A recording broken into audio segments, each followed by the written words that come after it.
Прийшли окупанти до нас в Україну, форма новенька, воєнні машини, та трохи поплавився їх інвентар. Байрактар, Байрактар. Російські танкісти сховались в кущі, щоб лаптем посьорбати довбані щі, та трохи у чах перегрівся навар. Байрактар, Байрактар. Приперли зі сходу до нас барани для восстановлення великої страны. Найкращий пастух баранячих отар. Байрактар, Байрактар. Їх доводи всяке озброєння різне, потужні ракети, машини залізні, у нас на всі доводи є коментар. Байрактар, Байрактар. Вони захопити хотіли нас зразу, а ми зачаїли на орків образу з російських бандитів, робить примар. Байрактар, Байрактар. Російська поліція справи заводить, там вбивцю рашистів ніяк не знаходить, хто винен, що в нашому полі глухар. Байрактар, Байрактар. Веде пропаганду кремлівський урод, слова пропаганди ковтає народ, тепер нове слово знає цар. Байрактар. Байрактар. Байрактар. Байрактар. Байрактар.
Yes.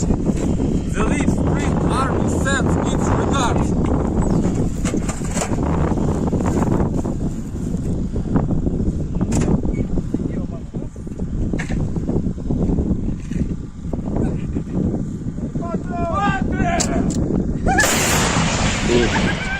Русский военный корабль. Предлагаю сложить оружие и сдаться. Русский военный корабль, иди нахуй.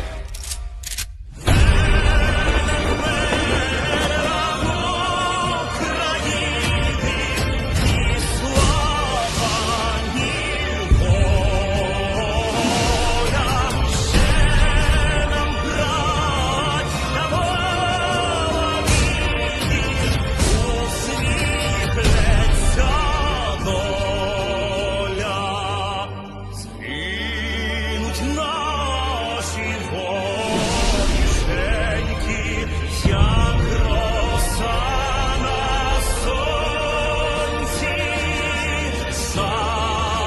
шануєм і ми, браття, у своїй сторонці. І душу й тіло ми положим за нашу свободу. І покажем, що ми браття козацького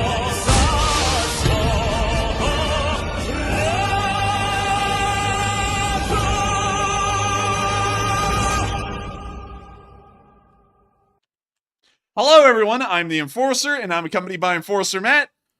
And good evening, folks. It's Enforcer Matt, and welcome back to day 449 of the news, and it's good to see you all once again in the live chat. And of course, we're going to be covering the past 24 hours of the news of the war in Ukraine, and it's been an unbelievable day as the Ukrainians just continue to push the Russians back in the Bakhmut area, both on the northern flanks and the southern flanks still, and we've even heard that Prigozhin sees such a desperate situation evolving around the area of Bakhmut that he has made an official request, at least publicly on TV or radio more like, to ask the Russian Ministry of Defense to not give up the flanks. And so, welcome to today. It's going to be a great day. And before we get into the massive news that we have coming out of Bakhmut once again tonight, which has been massive for about the past 10 days and is showing that the Russians are not as invincible as people even claim they were in the Bakhmut area, we're now going to be moving on into the area of Russia to warm ourselves up, and pun intended, when y'all see the clips, the pun is intended, to get on our way into Bakhmut. And so starting off the furthest east into Russia that we saw today, near the city of Kazan, we saw that Russian partisans, or pro-Ukrainian partisans, have begun to once again burn down railway cabinets. These kinds of videos are very important to show, because this kind of damage is actually detrimental to the Russian railroads. You see, these railway cabinets actually operate the signals in the area around this part of the country, and so burning them down means the entire area is without direction as to where a train is, or where a train isn't, or where a train can and can't go, and this leads to a very dangerous situation, which means that the Russian railroads must stop dead in their tracks in this area until these signal boxes are repaired. This means that Russian supply efforts and the Russian war effort is heavily hindered whenever we see videos like these. Moving on into our next bit of news, very similar to this, we also saw near St. Petersburg, the second largest and second most important city in the entirety of the Russian Federation, partisans once again were at work sabotaging the railways and making sure that Russian supplies for the war effort could not arrive as quickly and as easily as they had been over the past few weeks. And so we can see a pretty cool intro here, gotta say, not that bad. Sounds pretty cool. And now we can hear absolutely trash music, and we can see the signal box being trashed on, as this guy puts up a finger gun, as we see the signal box continuing to burn. Once again, creating a very hazardous situation on the railroads in Russia, and ensuring that those military supply trains, which the Russian army relies on entirely for their supplies, will not be able to operate in that part of the St. Petersburg railway network, at least until that signal box can be repaired. Great news, really. And so with that, we're now going to be moving on from St. Petersburg, and we're now going to be moving directly into Ukraine. I had to make sure that we didn't have any international news. Usually, sometimes whenever we do, it's so out of focus and we have so much to cover every single night, I don't really remember sometimes, so I always have to zoom out and make sure we don't have any, and tonight we don't have any. We're really lucky with that. However, the Ukrainians have also been quite lucky as well, and we heard that they were able to shoot down a massive amount of missiles just over last night. We can see right here that they were able to shoot down around 21, and let me make sure that these are the correct ones, the X-101s, and let me make sure it is, I have to make sure this is the correct one, so let me go here, and this thing is called a Kent, but what is the Ukrainian name for this thing? This is the missile, and actually, some of y'all may remember a couple of days ago, during a missile attack, I said the Russians were relegated to down to two kinds of missiles, either a very small amount of calibers, or an unnamed version, considering that Iskanders appear to largely be non-existent anymore, and this is that unnamed variant that I forgot the name of, and I can see why. It has one of the most boring-sounding names, Kent. It sounds like it's about to be coming out of, I don't know, woodworking school or something like that. It's a pretty lame sounding missile.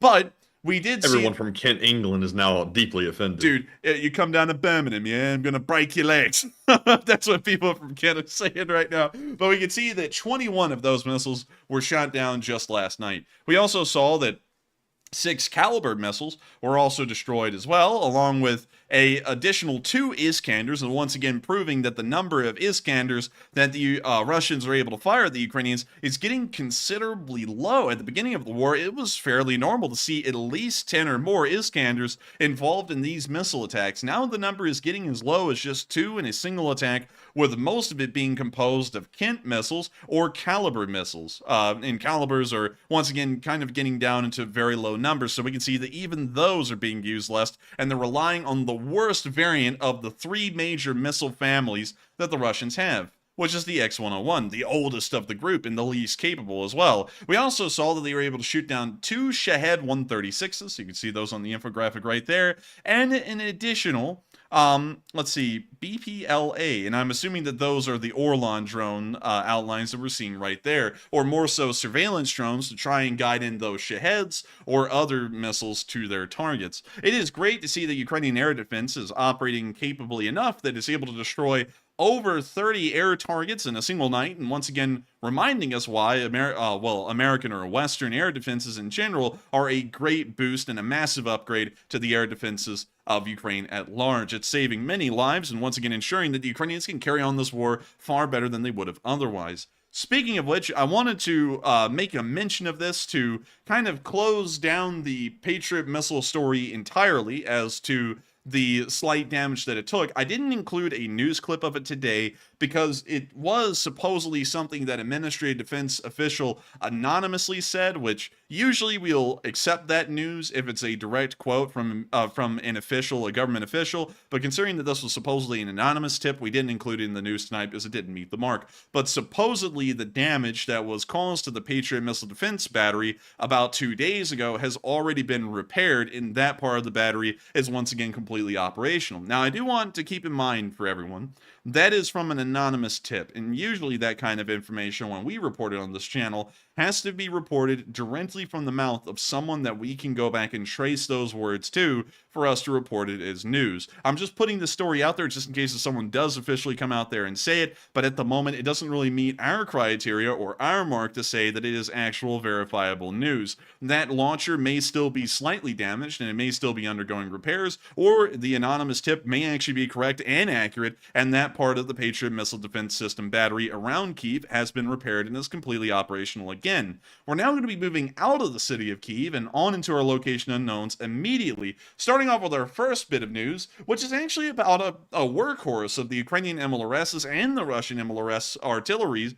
since the start of the war. The BM-21 Grad, also known as the modern Katyusha, it is the MLRS that made up the majority of everyone's rocket artillery at the beginning of this war, both Ukraine and Russia's. Ukraine actually made a video talking about what is still largely the workhorse of their MLRS batteries, which is this BM-21 Grad right here. And so, without further ado, let me take you to that clip, which was made by none other than the great filmographers or cinematographers at United 24. And so here's the clip explaining how their MLRSs work.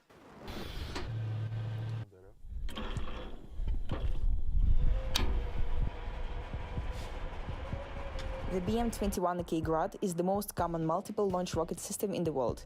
It's known as the Kalashnikov of artillery due to its reliability and low production cost.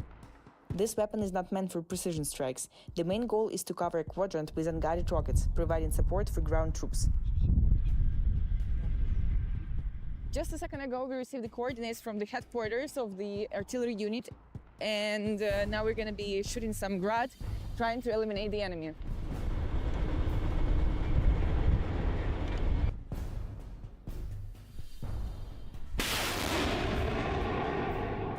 З цієї позиції треба знятися. Приліті, да.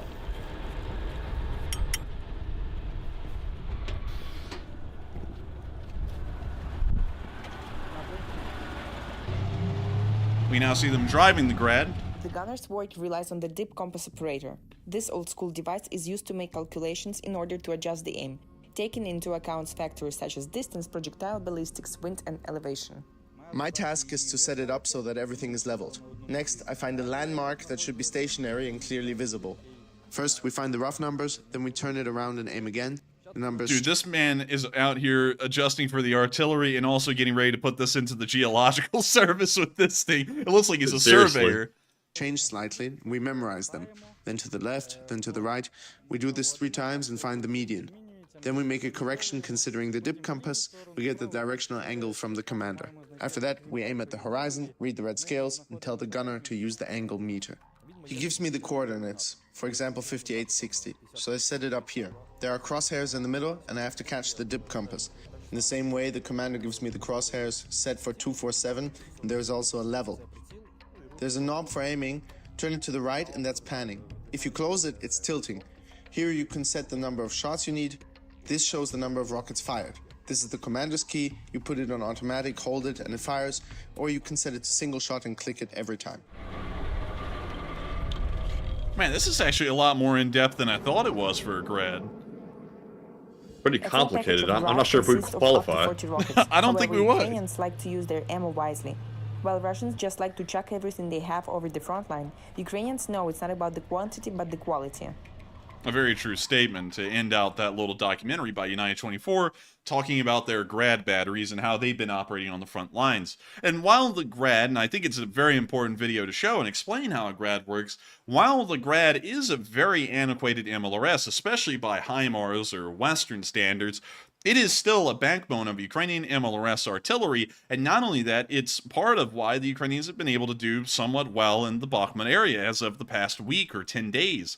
We can see that in some videos, the Ukrainians do use the grads and use their, I guess you could say, grid blanketing ability to suppress Russian infantry in a very large part of that southern area of the front line, and then Ukrainian troops move forward onto this incredibly confused, heavily suppressed, and very panicked group of Russian forces, and that MLRS artillery usually serves a good enough ability of, I guess you could say, breaking their morale that sometimes we just see Russian forces rout or shatter in that area of the lines, which allows the Ukrainians to take it without so much of a fight. And so it is a very important piece of the Ukrainian artillery, although quite old. With that, we're going to be moving on into our next bit of location unknown news, where we can see a Ukrainian soldier using spent shell casings to make a trident, which was pretty cool.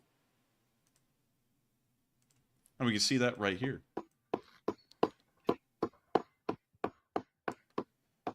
They cut out a disc of a tree, and they're using the shell casings to make the trident. That's pretty cool. That is really cool, actually, and really well made.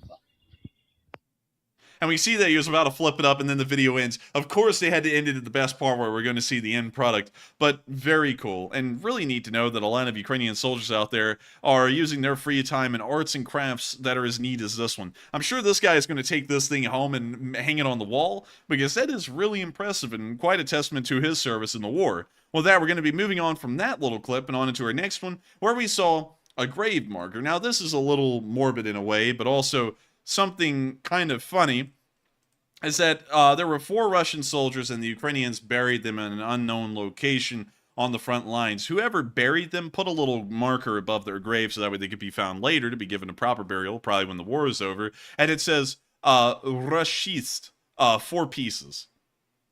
Like they're Legos. And also we're going to mute the rap. Doloni! We can see them looking at the sign right there. And man, my honest reaction to that information is... Doloni! But with that, that's the end of the clip. And we can see that the Ukrainians, even the ones that are in the burial details, having to gather up the remains of soldiers on the battlefield, even they are trying to make light of the situation. With that, we're going to be moving on from that little clip and on into our next one, where we also saw a montage of FPV drone attacks by the SBU again. Now, these were really interesting. We're also going to have to mute the audio because it's rap. But we can see one drone coming in, and would you look at that? It's a Mista S, a whole Mista S SPG. Very rare at this point in the war, mind you. There's maybe less than 100 of these left out of the original 350 to 400 that were in the Russian army. And it appears that they put a literal sheet on top of this thing for the cope cage. It has the cope cage, but it's not even shaped. It's just like a giant, like, bed spring for a mattress that they put on top of this thing. But the FPV drone went right under it, and we can see a couple of the Russians riding on top, finding out that it's no longer the best place to be, right under the cope cage. In fact, I don't even... Mister, the bomb is here. Peter, the horse rider of death is here.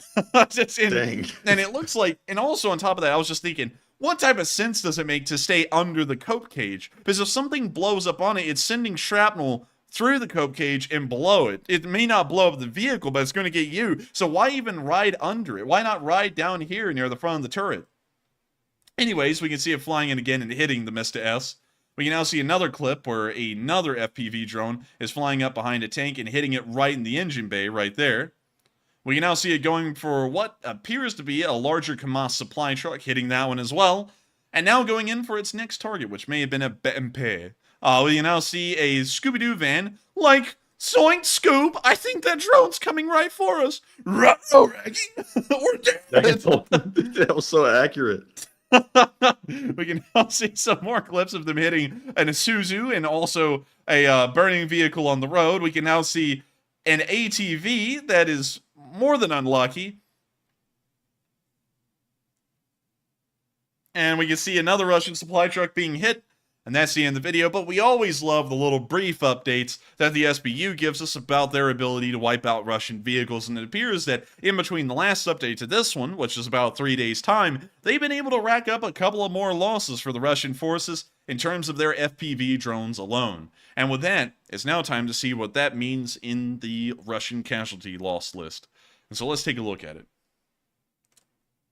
And sadly, they got one today, it looks like. Only one for Matthew today. And what's interesting is that they've been destroying so many special equipment vehicles that they're almost about to destroy one for every single day of the war. It's up to 418. We're on day 449. And so if they keep up the high losses that we've seen over about the past week, we'll probably see that the special equipment losses are, there are as many losses in that category as there have been days in the war. But moving on from that, that's not the important number here, Matthew. Oh man, I got to tell you, there's a couple of massively important numbers on tonight's list. Starting off with the infantry casualties, which have already moved 1,000 above 200,000. Just within 1 day of them passing 200,000 losses, which was yesterday, they've already gotten up to 201,000. Another 510 Russian soldiers have been lost over the past 24 hours.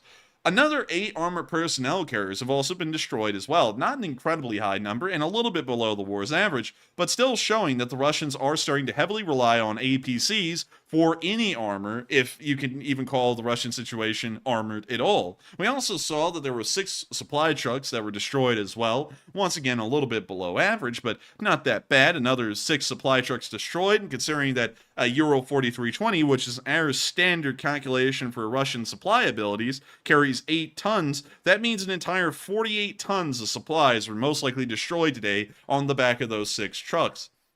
We also saw that 2 main battle tanks were destroyed, one of the lower numbers we've seen this week, but still good to see they are taking armored losses. The largest number we've ever seen in this category today has risen, with 32 artillery pieces being destroyed in 24 hours. The largest number we have ever seen in this category in the war so far. 32 artillery pieces. If we were to measure that down into the size of a World War II artillery battery, which is 4 artillery pieces, that means that the Russians have lost a grand total of 8 Russian artillery batteries in 24 hours. It is the single highest number of artillery losses ever seen, and based off of these numbers and the continuing climbing of these numbers in this category, one can only assume that the so far mighty Russian artillery is going to start withering away rather quickly, especially considering that they're losing a whole 8 artillery batteries per day. It shows that the Russian artillery, or the feared Russian artillery as far as the Ukrainian army is concerned, it's really the only thing they fear at some points, is going to start disappearing at a much faster rate than it ever has so far in this war. Not only that, but another 11 drones were shot down, bringing that number up to around 2,760. We also saw that a singular MLRS was destroyed. Unfortunately, we don't know what kind of MLRS that was. And we also saw that 8 cruise missiles were shot down. The casualty report here will most likely include the missile shot down over Kyiv tonight in tomorrow's casualty report, and of course the special equipment vehicle. Overall, today in infantry losses and frontline losses, the losses were not extremely high. They were either on average or a little bit below average, actually. But the artillery losses, a more behind-the-line casualty, is something that the Russians will continue to suffer from throughout the duration of this war. If we pull up Russian artillery, we can probably get a fairly decent number of how many artillery pieces did the Russians have going into this war. And so let's scroll all the way down through the list, and then let's add them up and see how many artillery pieces they have destroyed, just to get a good idea of the percentage. And so we're scrolling on down, and here we go. So, we don't know how many Vasiliks they have, so we're not going to add those into the numbers. So once again, remember, this is a bit of a rough calculation, so don't quote it exactly, but it will give us a pretty good idea of what their estimated artillery losses are. We'll also be including mortars in this, considering that the loss category here is ambiguous, and we have been assuming it to include every single kind of artillery piece from mortar to SPG. We're now going to be adding in the 636 Sanis that they have. We're also going to be adding in the 396 Poltnos that they had before the war started, because we don't know how many they brought out of reserves since the war started. We'll also be adding in the Nonas. They only have 100 Nonas. They only have 564 D-30s, another 526 Rapiras, and while those are kind of artillery, they're more so an anti-tank gun, but in the modern world, they've kind of turned into an artillery piece. We'll also be adding in those 141 Gyansen Bs. We'll also be adding in the Mista Bs as well, the 250 of those that exist, and then the SPGs. And you can see here that they have a fairly large number of SPGs, 230 Gozdivka. Hopefully I'm pronouncing that correct. I'll just go with the number designations there. That'll probably be better. Another 800 two S3s. They have another 60 Tulpans, and we've actually seen a good amount of those destroyed in the war. They have 114 Gyansen S's, 100 Malkas, very similar to Peon. They also have 820 Mista S's. So let me put those in. Probably the largest number of SPGs they have in any category. We also see that they still have 42 Nonas in operation, a very small number, very rare vehicle. They also have 50 Chostas in service and around 12 2 S-35s, although this is a fairly new vehicle, and we've never really seen these things replace the Mista S or be used in frontline service. So I will be going on my way to deduct those from the count and not add them in. And so, now that we have all these numbers, that means that the Russians in artillery have 4,829 artillery pieces. We now subtract the 3,198 that we see right here on the casualty report that they've already lost, 3,198, and that means that if we're going off of their start of war number, they only have 1,631 artillery pieces left. They could have pulled many out of reserve. We do see here on Wikipedia that they're even listing all of the artillery pieces that are in reserve, most likely in some kind of a tank graveyard, rotting away somewhere. But you do have to remember, it takes a lot of effort to pull these things out of reserve and get them into an operational, I guess you could say, capacity, or getting them up to speed where they can operate on the front lines. And so we're probably seeing that there's maybe 2,400 operational Russian artillery pieces on the front line. They've nearly lost at least 60% or 70% of their pre-war artillery in number. And these losses that we're seeing right here, 32 artillery pieces a day, is enough to make the Nona extinct nearly daily. And so that's crazy. That is whopping. That is amazing to see, and great to know, as that means the Ukrainians will be having a far easier time of this war as it continues to progress and as Russian artillery begins to fade away. And so with that, we're going to be moving on from the casualty report and on into the frontline news itself. And we've had some massive news tonight from the entirety of the front line, all the way from the Northeast down to the area of Kherson and even in Crimea as well. Before we get into all of this news, and especially into the Bakhmut news, where once again, everything's going so badly that Prigozhin is crying on a radio, we have to get to the polls. And so with that, what do we got, Matthew? All right, and for our first poll, it says unconfirmed reports suggest that the U.S. will allow exports of F-16s to Ukraine, and what are your thoughts? 70% said great news, it's going to happen. 8% said unsure. 18% said the U.S. needs to send and step up. And 4% said this means nothing and pointless. And typically, when we hear rumblings like this, there is some truth to it. However, we do have to point out it is still just a rumor. There's been no official statement saying this or confirming it, so take it with a grain of salt.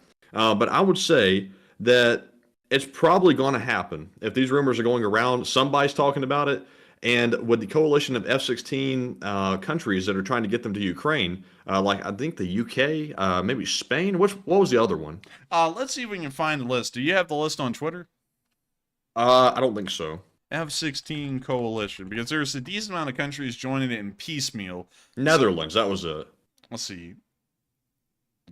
Why is Ukraine bidding for F-16s? Let's see if they mention the coalition here, because I want to see if we can get a list.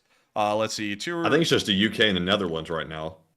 Let's see. Although both leaders have stopped short of saying they'll send planes, so it does appear that it is just the Netherlands and the United Kingdom, at least according to Reuters today.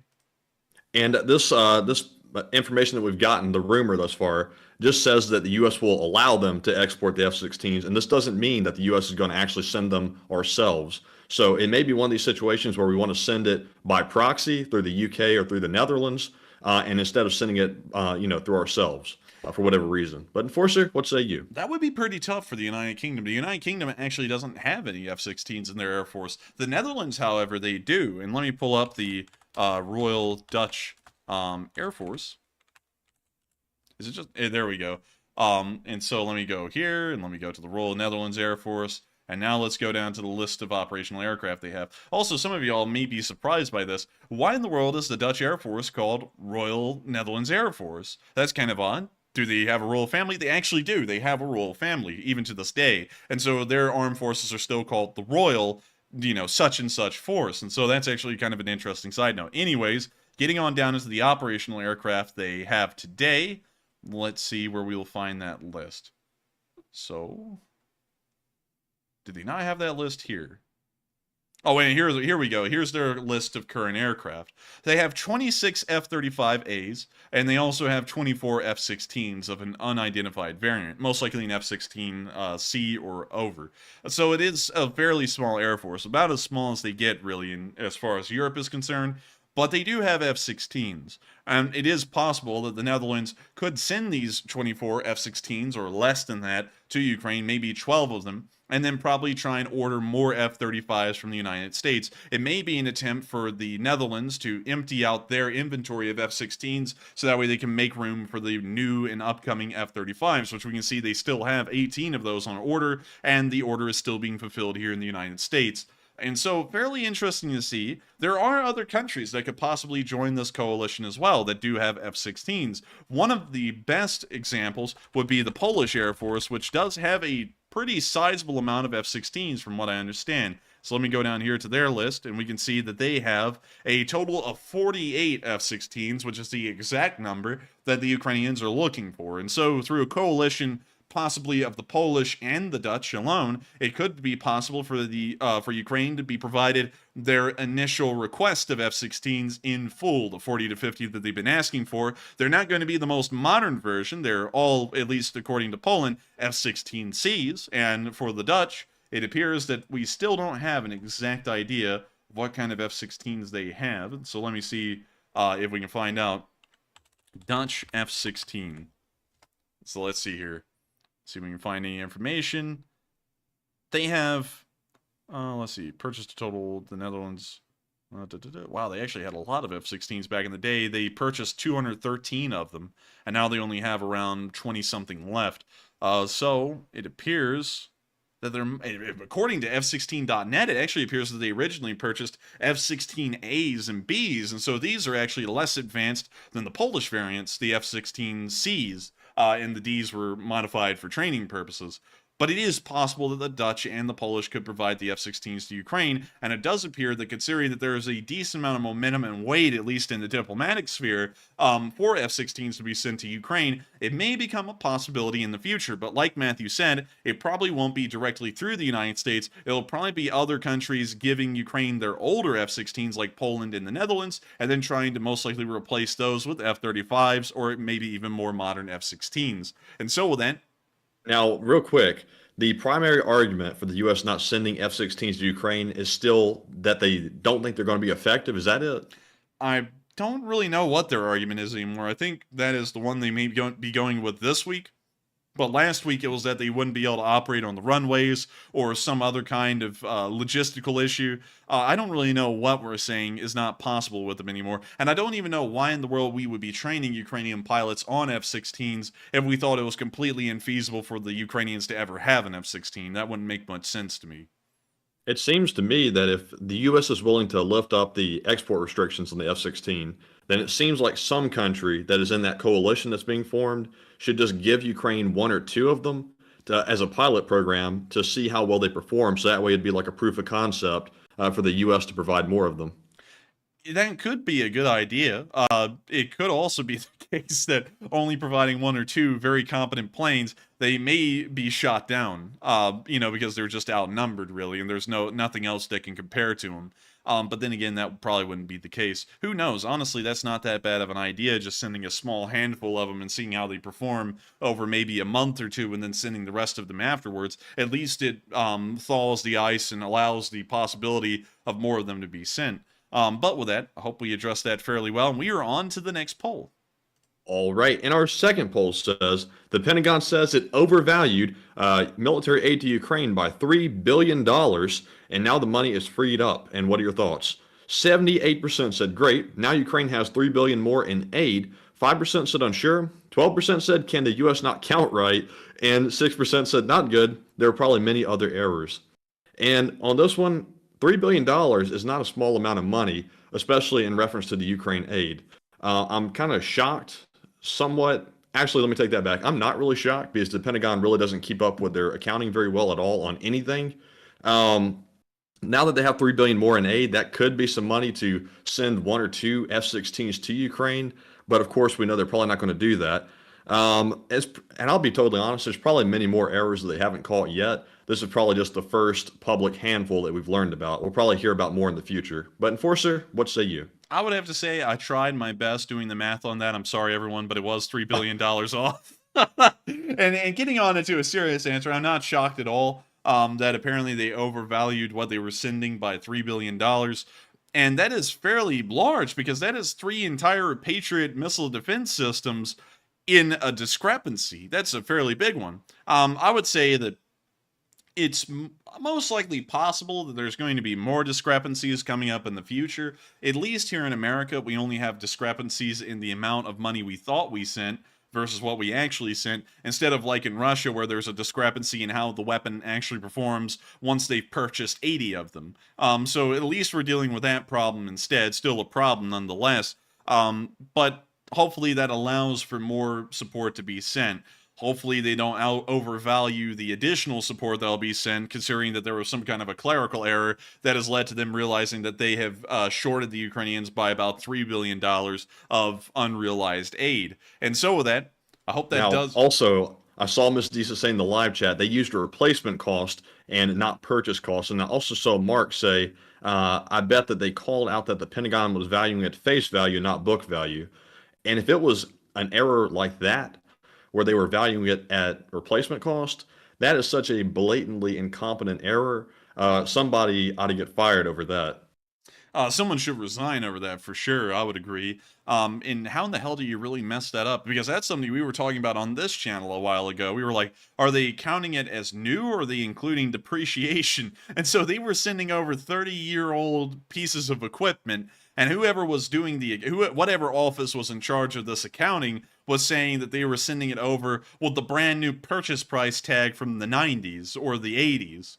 And that would just be stupid. I don't even know how in the world anyone would do that, because it is basic calculations. This isn't anything extremely complicated. They're just taking the overall value of the vehicle and they're adding it all together to make sure that it meets some kind of a total. And once it reaches that total, they send that allotment of supplies over. And so some goofball went with the original ticket price of all of these vehicles that we bought when they were originally purchased and said that that was the amount of the aid, when it really wasn't the amount of the aid. And that's fairly interesting that we actually covered that here on this channel. I think thanks to Mark, Colonel of the LSA, who brought that up a while ago. And I said, well, I think they're probably going off of the depreciated amount, but who knows? And then we found out that they're going off of the ticket price amount. But with that, I hope that does address that fairly well. And also, Elmer Kilred said it's a Fonzie scheme. I would assume not, because there's really no way there's really no way for anyone to make any cash off of that, at least from what I can think of. If anyone could give me an idea of how, I'd be interested to hear it. Like But a Fonzie scheme. yeah, a Fonzie scheme, like the Fonz from that show. It's like whatever show that was. But I would say that it would be very hard to make money off of that because it's not new vehicles being bought. We're sending over old vehicles. It's like I guess you could say transferring used cars from one dealership to the next, but listing them on a spreadsheet as the brand new ticket price for that car instead of the price of them after depreciating because they're used cars.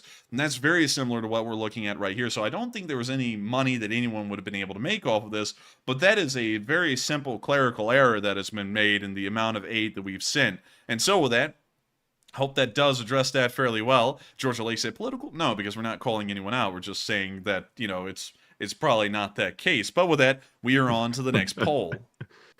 Now, if you see a government official buy a mega mansion all of a sudden, you might have some cause for concern, or buy a Lamborghini or a Ferrari or something. Dude, we hear of the Congress's new plan to create House of Representatives neighborhood, and it's just like half of Washington D.C. with like mega mansions. It'd be like, hold up, wait a minute. But with that, we are on to the next one.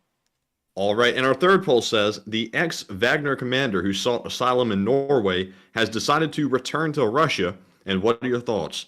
It looks like 42% said they probably threatened his family, 37% said he wasn't genuinely seeking asylum, 8% said unsure, and 13% said, that's confusing. And I think we can all say it's confusing to a certain extent because you don't simply decide to return to Russia. Nobody does that. So I would probably go with the option that they probably threatened his family, kind of like the cartel would do. And that makes people think twice about taking actions like that. He's probably going to return to save the lives of his family, and that's probably my best guess as to what happened. But Enforcer, what say you? That would really be my best guess as well. They probably told him either you return and face punishment for what you've done or your family gets it, something similar. That's what the Soviet Union was known for doing. That's what North Korea is known for doing. It's what a lot of dictatorships are known for doing. And so that's most likely why he's returning, is so that way his family doesn't face any repercussions for his actions. So with that, I hope we addressed that poll fairly well, and we are on to the next one. All right, and that was our last poll for now, so we're moving on to our Super Chat questions. And the first one is going to go to Cindy Mitchell, who puts in a $105 Super Chat. And thank you very much, Cindy, for the very generous support. She says, our youngest honorary LSA, Tucker, wanted to know what a leaf spring was. Tuck and I crawled under my wee travel. I showed him. I told him equipment has to work well, and also send it to the chat, Matt.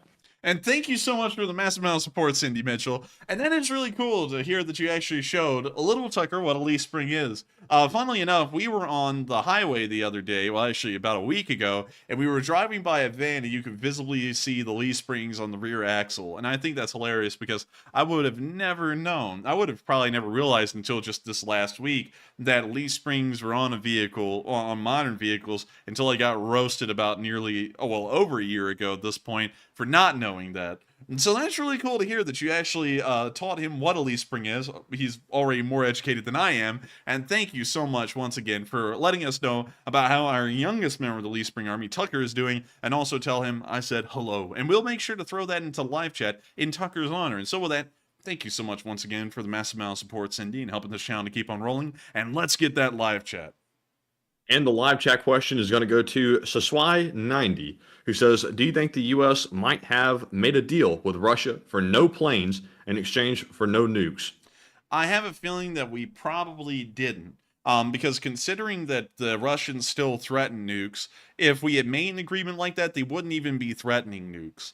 That is, I will say, a comparable situation to the Cuban Missile Crisis. Many people didn't know that the Cuban Missile Crisis was actually resolved through a mutual compromise. The United States will remove its nuclear weapons from Turkey, which were just less than a few hundred miles away from the southern Russian border, and in exchange, the Soviets would remove their missiles from Cuba, which were less than 90 miles away from the United States. So it was a mutual compromise that led to the Cuban Missile Crisis ending, and after that, at least for the next few years, up until around the 70s, they never threatened the use of nuclear weapons in any way, shape, or form again.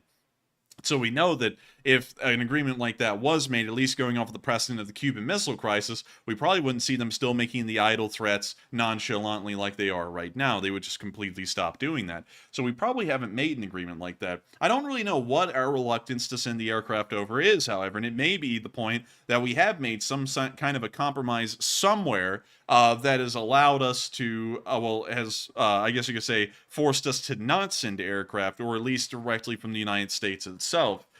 Who's really to say? Because I wouldn't really know what kind of compromise we would have made with the Russians where that would be a possibility. But I don't think we've made a compromise where they wouldn't fling nukes as long as we didn't send aircraft, because that's also a very uneven compromise there. That's strongly in Russia's favor, because they ask us to not send piddly aircraft, so that way we can make sure that they don't send massive nuclear weapons anywhere around the world, because they freak out over the whole thing.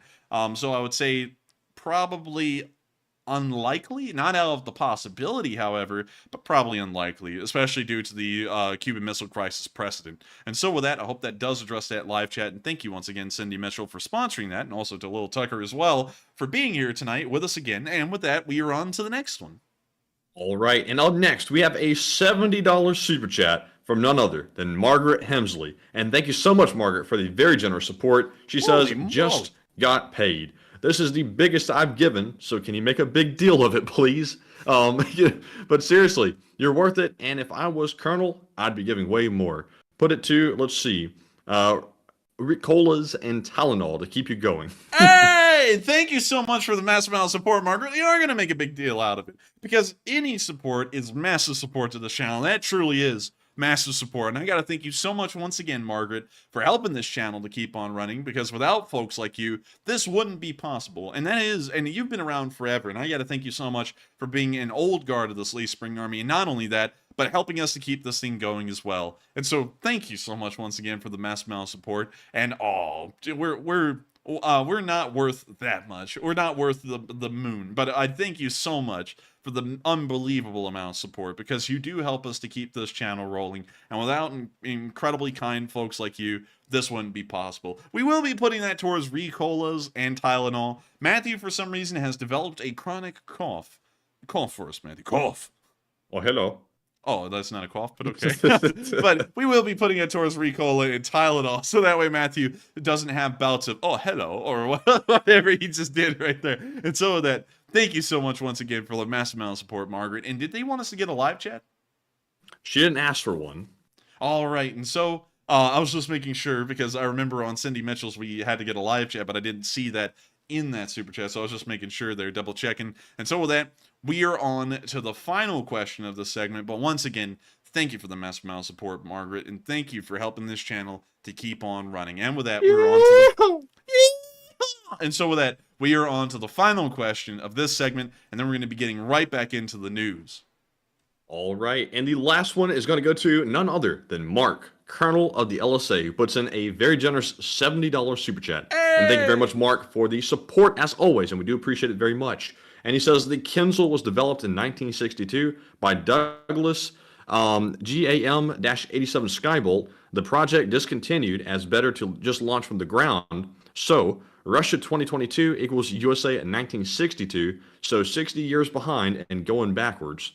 And I thank you so much for the support, Mark. And this is actually something I touched on a little while ago. This was a long time ago when Matthew ran a poll. I think it was asking a question similar to, should the United States develop hypersonic missiles? And the premise behind it was that we're well behind the times in technology, considering we don't have one.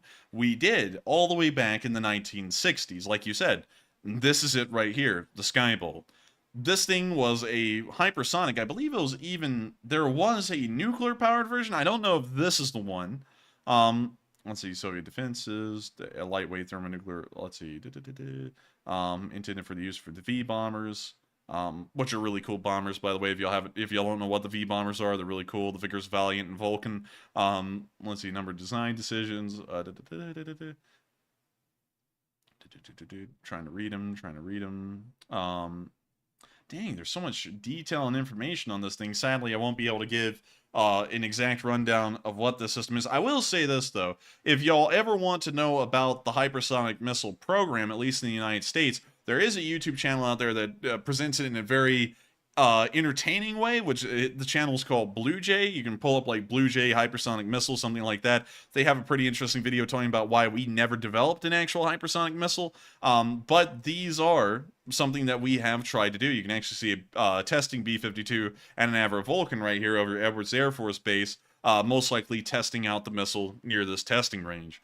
It never got off the ground. The nuclear one, which I believe was I think that one was actually a ramjet. I'm trying to remember as much as I can about that one as well. Both of them failed, and the ramjet one failed incredibly poorly because of multiple reasons, but it was decided that the Skybolt was just practically useless, really pointless in modern doctrine or strategy. Either other systems could deliver the payload far quicker over a far greater area of ground, or it could just be effectively delivered by people who are closer to the area than needed with this kind of hypersonic missile. So that is true. They are 60 years behind the time, and that's kind of the goofy thing with hypersonic missiles, is that it's not a new premise. And yet the Chinese and the Russians are trying to market it like it's something new and something that no one's ever thought about before, although it has. And this is the best example of it right here, is the Skybolt that was put into, I guess you could say, testing all the way as far back as the late 1950s. And so with that, thank you so much. And also, Mark said the nuclear-powered one was the Grand Slam or something like that, and the USA discontinued it as too anti-humanity. Let's see here. The Grand Slam. That's the bomb. Here we go. The super low altitude missile, the SLAM, right here. This is the one that was nuclear-powered. This was the profile of it. And the reason why this one was discontinued is because while it was hypersonic in a way, it also flew incredibly close to the ground, and so if for some reason this thing had to be fired over a populated area, it would go so fast that the I guess you could say sound barrier, like shockwave it would produce, or let's see, what would the sonic boom it would produce, was so loud that it would actually permanently deafen everyone on the ground. It would make them deaf if you were anywhere near this thing while it was flying. On top of that, it also let out a whole bunch of radioactive fallout in its path. Like, it was just shooting radioactive fallout out of the back of this thing the whole entire time it was flying. And then it just was a bad idea, really altogether. And so it never really made it out of the design process, really, for those reasons alone. And yeah, it was kind of just shelved, and they never really looked back at it again. So with that, I hope that addresses that fairly well. Thank you for clarifying that, Mark, because I was trying to think of the name of this one, but this one's the one that Blue Jay talks about a fairly significant deal in his video, and it is really honestly a hilarious concept, especially the way he puts it, because it's like two people at a picnic table, like a shadow flashes over them, they go, "Huh, what was that?" And then he said, "Huh, do you taste nickels?" Which is like what you taste whenever you get like severe radiation poisoning, and then they just get deafened by the boom. That thing's just leaving behind a death trail of destruction. Yeah, that's largely why they got rid of it, because if they fired this thing and somehow the West wasn't decimated in a nuclear attack, this thing was going to decimate the West just from the after effects of it flying over. And so with that, I hope that does address that fairly well. And thank you so much once again for the massive amount of support, Mark, and helping this channel to keep on running, because you are correct. They are working off of 60-year-old technology, and the only thing that makes people think it's new is because the Russians told them it's new.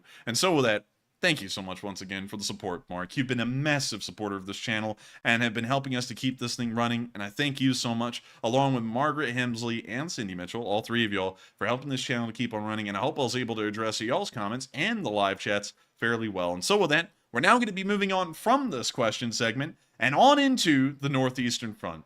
Over the past 24 hours, and we can see Deep State UA here asking for coffee funds. Over the past 24 hours, we can see that a small movement has been made in this area. It appears that the Russians have closed in the ground in no man's land, and they've moved about maybe 150 meters down a road.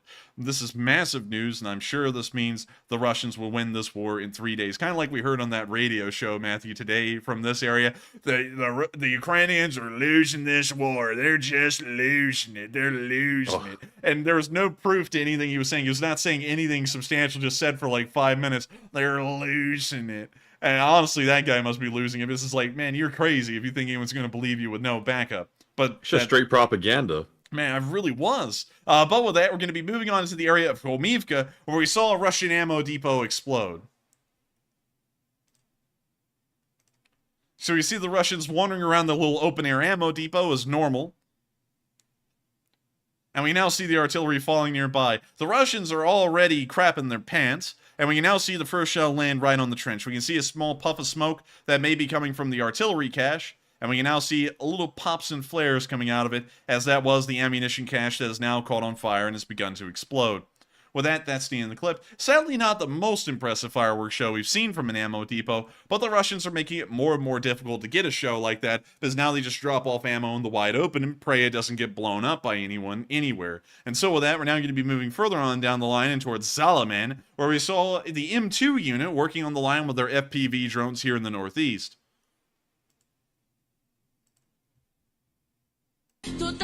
Oh, we're going to have to mute that. Totally! And so we can now see the little drone flying off. And they have a very interesting little transition card right here. It's got an interesting wordage. We now see them running their FPV drones into literally anything. And it is a rapid montage. Getting a little bit of everything here. To be continued. Ominous. So that's the end of that clip. When you see that the M2 unit was able to get a pretty decent amount of hits on Russian forces, most likely over the span of weeks. Speaking of the span of weeks, Garkin has also been doing the window jump challenge for nearly months at this point. Not just weeks, but entire months. And somehow he hasn't got thrown out of a window yet, probably because he's hanging out in the same basement with the same flag behind him. Kind of like I am. But he has been complaining that, once again, the war is a failure. And I have to remind everyone, Gherkin was Russia's #1 guy for a while, at least in the DPR and LPR. He was the man who single-handedly ordered the surface-to-air missile unit to shoot down that Malaysian flight that killed hundreds of innocent people, a large amount of them Dutch, over Ukraine. And so here's the clip of this guy, who used to be Russia's #1 guy, saying that the war is an absolute failure. If we continue to fight like this, we won't hold Rostov-on-Don in a year. And if we hold it in the framework of the offensive they will carry out now, we may hold it. Now they are not so strong, and here a lot depends on the command and the resilience of the troops that will fight on this front. But if we continue to fight and operate like this, we won't hold anything.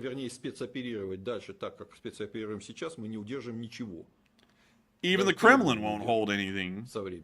Oh. If the Kremlin's palace was shelled, and we have no reaction to it, if even this didn't make the President, the Supreme Commander-in-Chief, become a fulfiller of his constitutional functions,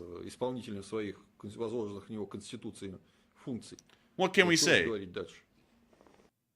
that's the end of that clip, but once again we can hear that Garkin has lost all faith in this war, and I gotta say, why the hell did he start it, considering he's got no faith in this thing? I mean, you know, he was the linchpin of starting this thing and really bringing it into international attention when I believe Malaysian Flight 17 was shot down over Ukraine, over the Donbass.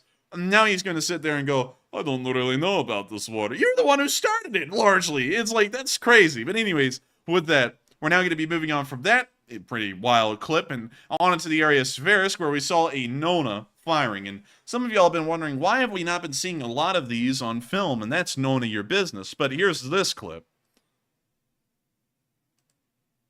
And we hear some rap, and we can see the Nona, and we can see them popping out one of the shells of the mortar. We now see them closing the hatch and firing it. Wait a minute, did they create the fire pit using shells? They did. That's pretty cool. That's pretty, honestly, that looks pretty hardcore, man. That's a really cool little fire pit right there. And we see the mortar fire. Thunk. We see it ejecting a part of the casing, and now they're opening up the hatch to throw out the next casing, reload, and then fire again. Nonas are a very odd kind of SPG. They're actually nothing more than a 120mm heavy mortar, but they mounted it onto the chassis of a BMD and gave it a special turret, so that way it would be a highly mobile SPG, or a highly mobile heavy mortar. Very odd system. We don't really see a lot of these existing anymore on either side, and so this is a very rare sighting of the Ukrainian Nona. And so with that, we're now going to be moving on out of this area and just a few miles south and into the direction of the 66th Mechanized Brigade, where we could see that they landed a ATGM onto a BMP that was also about to be hit by artillery. And so here's the clip. And I also have to play a little bit of music because it's funny. And now we're going to mute that. It sounds like we're in a car dealership about to get like some kind of a APR on a car, and we can see the ATGM hit it as the artillery shell explodes right behind it. And so with that, that's the end of the clip, but great to see that the 66th Mechanized Brigade was once again able to destroy another BMP. Sadly, we couldn't tell what kind it was. It may have been a BMP-1 or a 2. Regardless, I'm sure that the crew did a number 1 and a number 2 before they went on into the Great Yonder and started growing sunflowers. We're now going to be moving on out of this area. And we're now going to be moving on into the area of Bakhmut. And so over the past 24 hours, oddly enough, we're not seeing Deep State updating the map accurately to what Prigozhin has been saying, but over the past 24 hours, we have seen again that the Ukrainians have made a decent amount of ground. Specifically here in the southern front, where you can see Ukrainian forces have been able to secure an even larger front of ground just to the southwest of Klishchiivka, and we've also seen up here in the very far north near Vasyakivka, at the very far fringe of the Bakhmut line, that the Ukrainians have been able to reclaim the Vasyakivka-Fedorivka road and appear to be holding it with a defensive line on its eastern side. These are movements that are showing that the Ukrainians are continuing on offensive, and we can even see the scope of the Ukrainian manpower in the area, considering that ground was retaken all the way as far north on this front line as Vasyakivka, showing that the Ukrainian forces most likely stretch all the way from the area around Kurdimivka all the way up to Vasyakivka itself. So Ukrainian forces are not entirely focused in their largest from Orikova, Vasilivka all the way down to Klishchiivka. They extend all the way to the end of the battlefield in both directions and are able to weigh in their entire force to push the Russians back there as well, which is a great sign and shows that the Ukrainians have largely complete control over the battlefield at this point. With that, we're going to be moving on into our first clip near Dubova, Vasilivka, where we saw a large group of prisoners, a large group of Russian prisoners taken. Around 6 of them. And I had someone say in the comment section today of our short war summary that 6 soldiers captured isn't a large amount. You can actually ask Matthew about that, because I scoffed at that statement, because I don't think this guy in particular who said this, who has been around on our channel for a while and is always trying to make everything sound like it's not a big deal, I don't think he's ever personally called 6 soldiers single-handedly in his life and made them prisoner. 6 prisoners captured is half of an infantry squad. That is a massive amount, no matter how you look at it. I mean, if this guy wants 200,000 soldiers captured in one go, this guy needs to go back to, like, World War II in North Africa or something. Maybe he'll find 200,000 of them there. But here's the video. What brigade are you from? The 201st Moscow Brigade.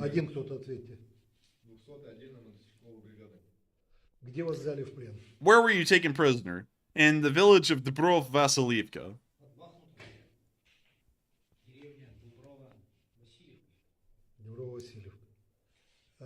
I understand that you are a contract soldier. I want to hear your opinion about this war. Я хочу услышать от вас ваше мнение об этой войне. Только честно. Что ты скажешь? I don't need this BS. What do you mean? В смысле, что не нужно? I don't need this war. I don't need this side or that side. What do you think? Ты что скажешь? There will be nothing good from this, only losses. What do you think? Ты скажи. Yo, they got Caillou out here on the front lines, man. Look at this dude. It's Caillou. What in the world? Losses for everyone. What? Losses for everyone. Скажи твое мнение. What is your opinion? Politics is a political war. You tell me your opinion. Скажи свое мнение. Losses are big for those and those sides. That's all. I don't need war. Everyone is tired. Our side and your side. It's time to go. Скажите ваше мнение, как ваша команда? Tell me your opinion. How does your commandant treat its soldiers? I need to be honest. You told me about your assault on Vodino. We were just sent forward without support of artillery. We were there for 3 days. No mortar was ever covering us. then you can conclude what our commandant or commandment is. Скажите, чем закончился ваш... Tell me, how did your assault in Vodino end? Nothing, we were taken back.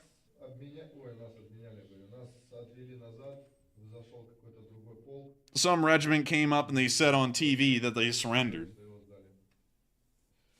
Вот вы все, я так понимаю, You're all from the north, right? From the same region, right? Yes. С одного как бы края, правильно? And well, that's the end of this clip, but a short look at these 6 prisoners that were being interrogated that were just captured near Dubrovo-Vasilivka.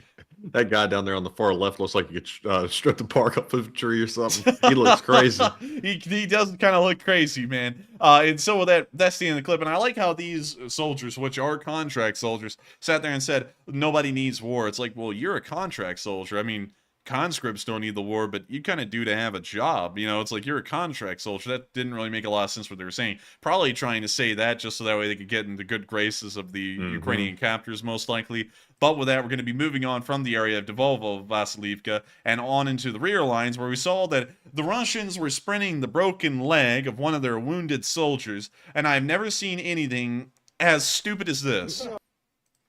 They splinted it with an AK, and they didn't even take the time to remove the magazine from it. Oh, so it's loaded, and it's facing right at this guy's guts. Look at this guy, he's noting the magazine. He's like, look, the magazine, that's cool, блядь. Вот так. Палки не было, ничего не было. Сделали вот так. Well, damn. What a stupid guy, man. This guy is going to get shot again, and they're going to go, where did it come from? He's going to go, my AK, bleh. He's going to be like, how stupid was this? I don't know why in the world Russians don't think. It's probably because they're plastered all the time. But how in the world could they not notice the giant AK-74 mag just sticking out of the side of the gun, aiming right at this guy? That's just stupid. Anyways, for that, we're moving on from that little clip, and we're now going to move on to the phone call from Shoigu! Where he's once again complaining that the Russians are giving up the flanks, or at least the Russian army is giving up the flanks, and he's begging them on the radio, considering that they don't read his letters anymore, to try and hold on to the flanks somehow, some way. And so with that, here's the clip. And of course I'll be reading the translation. And we can see bullshit right here. Unfortunately, the MORF units have moved 570 meters north of Bakhmut,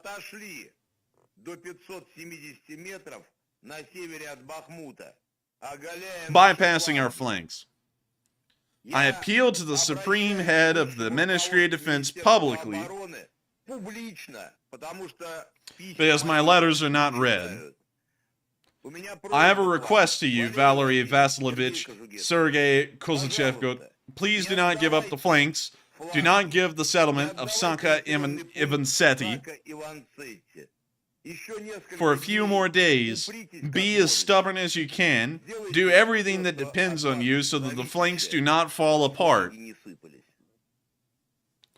that's the end of that clip. But real quick, let's go back and geolocate something. The village of Saka Ivanseti. Let's go find where Saka Ivanseti is. Saka Ivanseti. So am I spelling that wrong? It is. Ivanseti. So that is correct. Let me put a dash in between and maybe we'll find it that way. So unfortunately they can't find that. Maybe the Russian name of a village in the area. And let's see if we can find Russian map of Bakhmut. Let's see here. Images. Sadly, it doesn't look like they're showing us any of the Russian names for these towns, because that is one of the towns on the flanks of Bakhmut, but we don't really know which one that is, because we know that they call Bakhmut Artyomsk, but we don't know what the other villages are named in the area. If someone could tell us what that village is, or which one that is in its Ukrainian name, We would love to know so that way we can figure out what part of the line that is. Because apparently he's asking that they continue to at least try and hold that small village for as long as possible. We already know that according to Prigozhin, who is most likely giving us the more realistic look at the situation than even the Ukrainians are due to operational security purposes, we do know that the Ukrainians have taken Klishkivka. We know that at least. We don't know about anything else in any other part of the line and how far the Ukrainians have made it there. It may be that that is the Russian name for Krasna Ora. We're not entirely sure, unfortunately, so we can't really say with certainty. But with that, we're going to be moving on from that little phone call. And someone's saying it's Ivanivsky. So let's see, where is Ivanivsky? Let's see, it's not down there. It is Ivanivsky. Well, they're certainly pushed out of Ivanivsky. So there's no way they could be fighting for that because they've never made it to Ivanivsky. So let's see. Look near Soledar. Let's see here. Sako Ivonseti. That kind of sounds similar. And then there's Vasyakivka. Nikforivka, Fedorivka, Rostalivka. Let's see here. Let's go all the way up here. As far as Ivka. Ivka. If it ends in Ivka, it's a Ukrainian town. Let's see. And I'm trying to see. So everyone's saying it's north. So it's in the northern flank, but we still don't have an exact area of where this is. Unfortunately. North of Soledar, I've seen some folks say. So I believe it may be Sako Vansetti.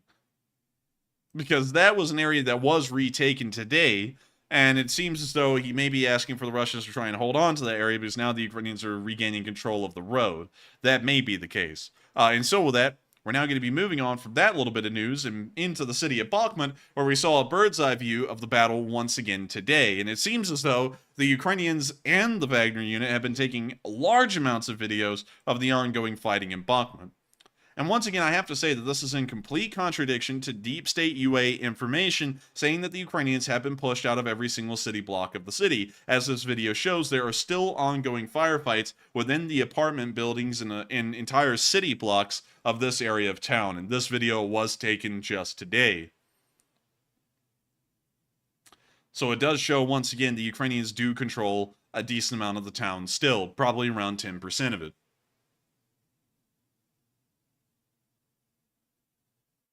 And with that, that's the end of that clip. And we're now going to be moving on to the next one. Once again, confirming the Ukrainians are still in the city, where we saw a Ukrainian tank firing down a street.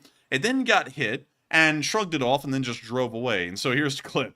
It's pretty funny, actually. And so when you see the Ukrainian tank right out there where the mouse cursor is, and we now see it get hit.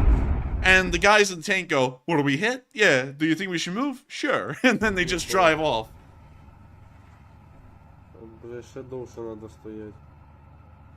Це по ньому їбали? So we now see them standing by. We now see it racing forward to where the shot came from.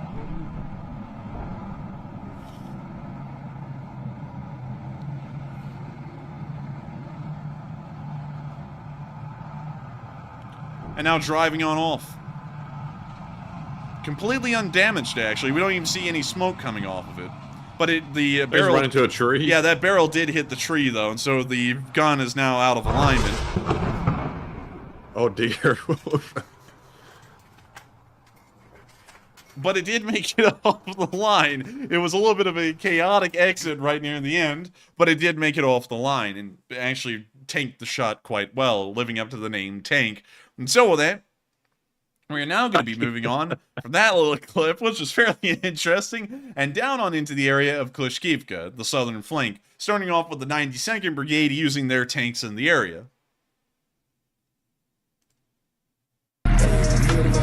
Also, we're going to have to mute the trap remix.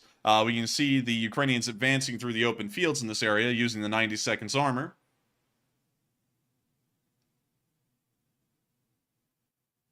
And you see this one racing away from the battlefield with this turret facing backwards. With that, that's the end of the clip, but once again showing a small snippet of the 92nd Mechanized Brigade in action. With that, we're moving on to our next clip from Klishkivka, where we saw the Atom unit in action down here as well.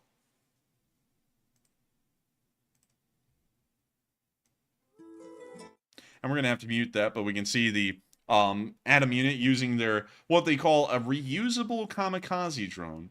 And I have to be honest with y'all, I have to kind of argue with the wordage there, because if it's reusable, it's not really a kamikaze anymore, it's just a bomber, but we can see it hitting its target dead on down there. We now see them flying over a Russian trench and getting ready to drop another sweet present from Santa Claus or Father Frost, and we're about to see them get frosted.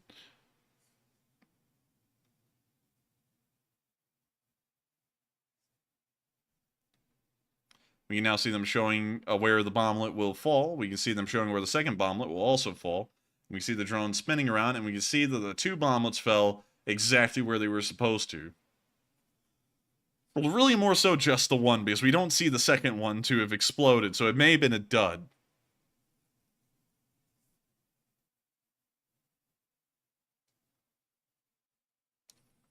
We can now see the drone once again flying down the trench, getting ready to release its bomblet. We can see it tilting downwards and getting ready to drop it on another spot.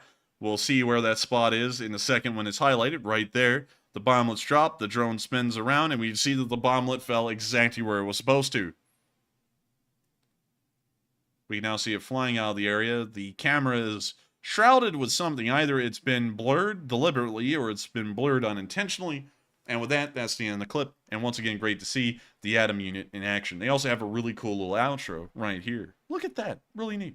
And so with that, we're going to be moving on from this bit of news and further down the line, past Klishchiivka and on into the area of southern Klishchiivka. Still in the southern front, where you can see a reusable drone hitting the Russians. I believe this may actually be a duplicate. And let me make sure. This is a duplicate. That one will be deleted because it's a duplicate, and we're now moving on to the next one, where we saw that the 45th Artillery Brigade was blowing away Russian forces in this part of the line as well.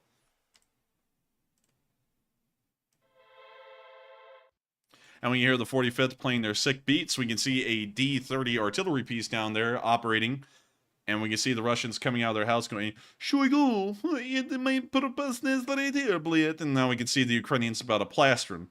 We can see the first round land near to the artillery piece, but not on top of it. And we now know the Russians are probably in full panic. We can now see the house on fire and exploding where the ammunition was being held for that D-30. And we see the Russian paddy wagon out there in the street. It appears its fuel tank has been ruptured.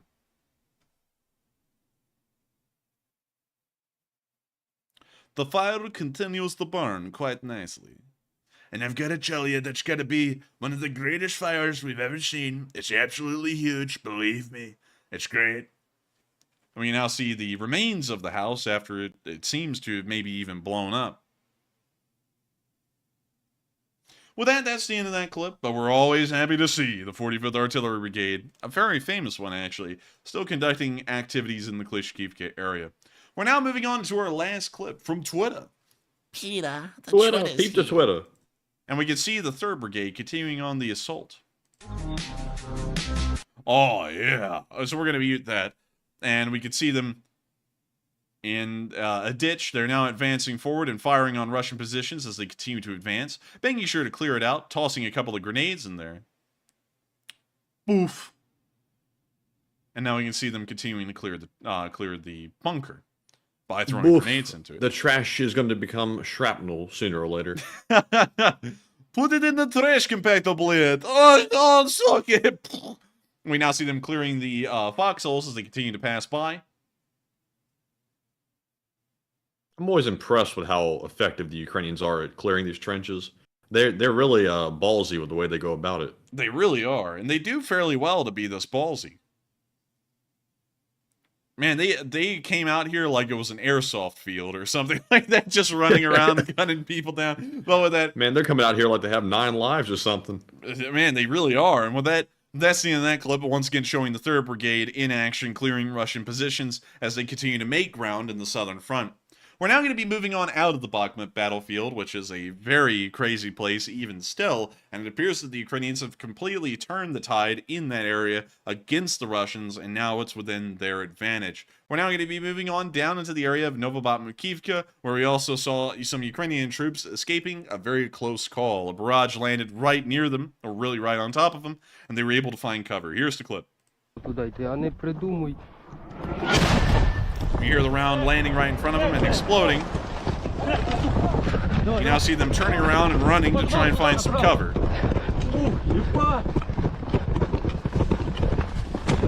now see them going off the road and down this small path to a random basement in the middle of nowhere, which is very lucky for them. And with that, that's the end of the clip, but once again showing the Ukrainians making a very lucky and daring escape. We're now going to be moving on from this little clip and on to our next one, further down the line, where we saw behind the lines near the area of Maximilianivka, which hopefully I pronounced that correct. I know I butchered it. We saw the Ukrainians destroying a drone with a Stinger. See them lining up the Stinger. We hear the Stinger getting a lock, and we now see them firing it, where it travels into the sky and destroys the drone. That was just a regular UAV, like a DJI drone. Yeah, man, they shot that thing down. Dang, with a $500,000 missile. Hell yeah! You know how much damage they could do? Damn, son. Damn. Yeah. But with that, we're going to be moving on from there and into the area of Novomikhailivka, where we saw that a Russian tank went nuclear. It blew up like a nuclear bomb. And y'all may recognize the voice of the guy in the background. Він відновив рух, адвокат. Ізменяр! Передай, вони бачать, що він відновив рух? Бачу. Там, бачу, да. Але летить уже. Сховався, скажу. Ні-ні. Не сховається від нас, не сховається. От зліва перший приход. О, джага-джага. Добре. Джага. Hey, there it is! And that's the end of the clip, but they got a tank today. Always nice to see. And it's always good to hear Madyar's iconic Jaga. And so with that, we're now going to be moving on from that little clip. Once again, amazing to see. And we're now going to be moving on down into the area of Volodar and Mikilske, where we saw a BMD-4 destroyed by a head-on collision with a drone. I have a feeling that the Ukrainians will most likely be found liable in this crash, considering that they deliberately ran into a head-on with a BMD here with their drone. But I don't think it matters because I don't think insurance will cover this regardless. But you see it flying right into the BMD and poop, getting the driver. I think actually the castle doctrine would apply here. Their home was attacked. With a what? Anyways, BMD-4. Well, you didn't get it? Yeah, I got it. Oh. But BMD-4 destroyed, driver not so happy. And so with that, that's the end of that clip, and great to see another BMD-4 was destroyed by the Ukrainian 72nd Brigade. We're now going to be moving all the way down the southern front, which, once again, no frontline activity happened in this area today, into the highway in between Orikhiv and Polohi, where we saw that a BMP was destroyed by an FPV drone. Are you seeing it now, buddy? And they're about to. You see the dirt road out there. We can see the BMP-3 making its way down the road. A very rare APC at this point. The Russians having a very small amount of them left.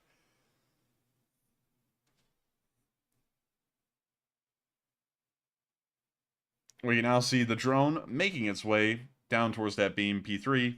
And are you kidding me? Are you kidding me? This is the same thing. This looks like the same thing. Sam, where'd you get the repeat video, Sam? What the hell? I'm glad I got to see it again, though, because I didn't see that guy in the hatch last time. Let's see here. And they hit it a second time, actually. Mr. President, there's been a second drone. And so with that, we're going to be getting rid of that one, considering it's a duplicate, unfortunately. Actually, you know what? No. We're going to be keeping that one, and we're going to be getting rid of the one in Volodar, because we know that this one's also the 72nd on the southern front. We'll just move that over there, because that one has a lot more detail to it. But with that, we're now going to be moving on out of the southern front and down towards the area of Kherson, most particularly Holopristan, where we saw that a Russian tank was burned out today in a Ukrainian strike. We see it right there. It was in a house, and now it's nothing more than a small bout. I tried to make that rhyme. It didn't make any sense, though. Dude, I like how it's like a Looney Tunes cartoon. It's just a blackened crater around the tank, and then everything else is just destroyed in a circle. And we can see the turret right there. With that, that's the end of the clip, but great to see the Ukrainians are even destroying tanks on the southern bank of the Dnipro River. We're now going to be moving all the way down to Crimea for probably the most interesting news of the night. A mystery explosion. Nobody knows how this explosion happened, but an explosion did occur on a railroad in Crimea, causing a pretty decent derailment of a Russian cargo train. Nobody really knows who caused this explosion, and it hasn't really been directly linked to partisans even yet. The Russians claim that it most likely was a attack by the Ukrainian military, but that's a little bit of a far stretch. We have seen similar things, and those have always been, I guess you could say, blamed on partisans. It may be partisans, and it is good to know that they were once again able to disrupt important and I guess you could say very vital railway traffic that is of great importance to the Russian war effort. And so with that, we're now going to be moving on from this news in Crimea and up to Kyiv to cover the speech from President Volodymyr Zelenskyy, as we've covered all of the news of the past 24 hours. And so with that, here is the speech from President Volodymyr Zelenskyy on day 449 of the war in Ukraine. Speech! Speech! Бажаю здоров'я, шановні українці. Щойно провів засідання військового кабінету. Це наш особливий формат роботи у вузькому колі із тими, хто відповідає за оборону держави. Були командувачі ключових напрямків фронту. Також главком, Генштаб, розвідка, безпека. Змістовна дуже робота. Перше. Бригади оборони молодці. Головні стратегічні задачі виконали. Деталі зараз не час повідомляти. Друге. Бригади наступу молодці. Готуємось без деталей. Третє. Щодо захисту цивільних громадян. Повітряні сили молодці. Тут з деталями. Наші пріоритети на цей тиждень, наступний і на найближчий час загалом. Додаткові системи ППО, додаткові ракети, навчання і літаки, далекобійна зброя. І це буде. Провів сьогодні і ґрунтовну нараду із нашими міжнародниками, командою Офісу. Є завдання втримати динаміку міжнародної підтримки та комунікації заради України, яка була досягнута в першій половині травня. Також і цими тижнями. Впевнений, виконуємо це завдання. Мав честь відвідати Офіс Кримської платформи та зустрітися із лідерами кримсько-татарського народу Мустафою Джемілєвим, представниками Меджлісу і кримсько-татарської спільноти. Сьогодні та щороку у цей день, 18 травня, ми вшановуємо пам'ять усіх жертв депортації кримсько-татарського народу. Це був один із найтяжчих злочинів ХХ століття. Увесь народ силою забрали з рідної землі та змусили жити на чужині десятиліттями. І коли вже люди повернулися додому, Росія вкотре принесла до їхнього дому, до нашої України своє зло. Зло агресії, репресій, приниження.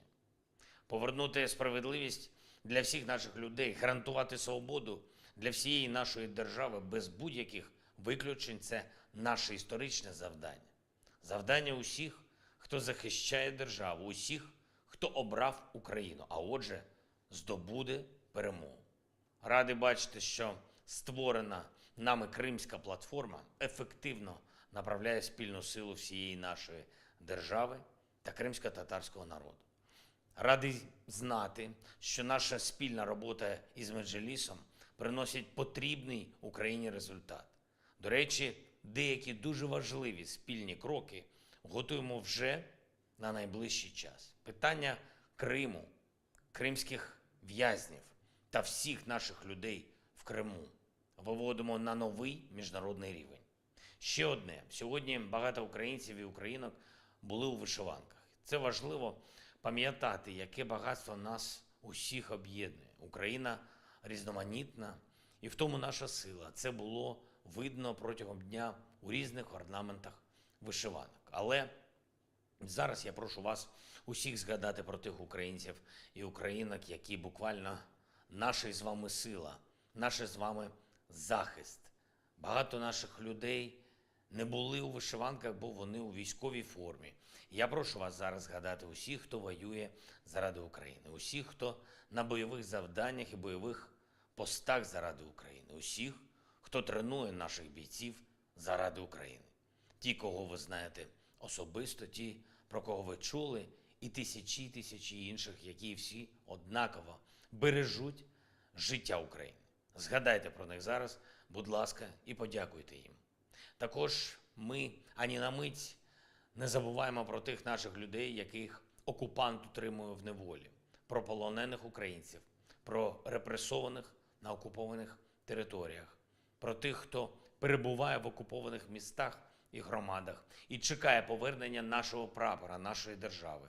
Ми маємо звільнити всіх наших людей і всю нашу землю з російської неволі. Діємо разом у єдності, дбаючи про одне одного і про державу, і не зупиняємось до перемоги. Дякую усім, хто допомагає. Слава усім, хто б'ється заради України. Вічна пам'ять усім жертвам російської тиранії. Вічна пам'ять усім жертвам депортації кримсько-татарського народу. Слава Україні! And with that, And Heroem Slava, and give it up for Zelenskyy.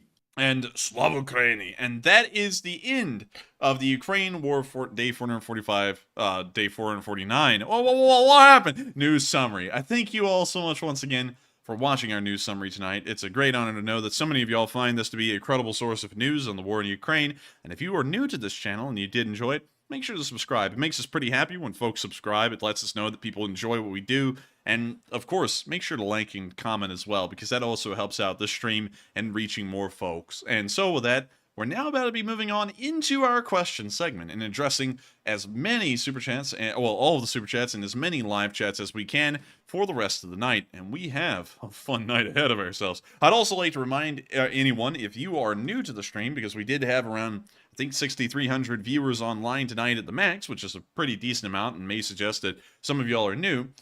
We address super chats first, but you do not have to pay a single cent to watch this channel. The only reason that you have to send in a super chat is if you want to support us and you want to let us know that you appreciate what we do and want to help us to keep it running as well. That's really the only reason why. Everything else is absolutely free. So if you want to ask a question, make sure to type in the live chat, and I'll actually show you here. You'll see me doing it at Enforcer Matt, like so. And then you say, how do I ... And so you can see right there how to ask a question. That's the exact way to ask it. If you want it to be answered by us, write it like that in the live chat, and then Matthew will put it in a spreadsheet, and hopefully we'll be able to get to it. Sometimes we're able to get to all of them. Sometimes we're able to get to most of them. Sometimes we're only able to get to some. But we always try and answer as many as we can by the end of the night. But once again, thank you all so much once again for watching, and we're now going to be moving on into the question segment. But before we get to those questions, we have to get to those polls. And so with that, what do we got, Matthew? All right, and it is now time for the polls. And real quick, we're going to be returning to a topic we were talking about earlier in the last segment of polls. And this one says, do you think that the Pentagon accounting error for Ukraine aid was intentional or accidental? It looks like 41% said accidental, 35% said intentional, and 24% said unsure and undecided. And I'm going to fall in the 41%. I think it was an actual accident. Incompetence does seem to go around in the Pentagon, especially when it comes to money and accounting for where funds are going. That seems to be a trend that's been going on for decades with the Pentagon. It'll probably never change, but you know, you can't expect everything to be perfect. But it should be some accountability there for that. But Enforcer, what say you? I would say it probably was some kind of a clerical error, because if it was deliberate, they would have never talked about it publicly like that. They would have just let it go under the rug, and they would have continued to do it.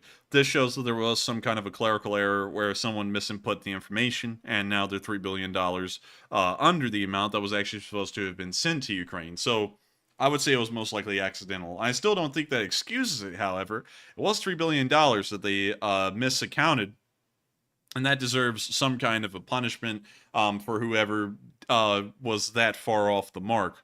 Because, hell, $3 billion, how much does an aircraft carrier cost? How much does an aircraft carrier cost? $13 billion.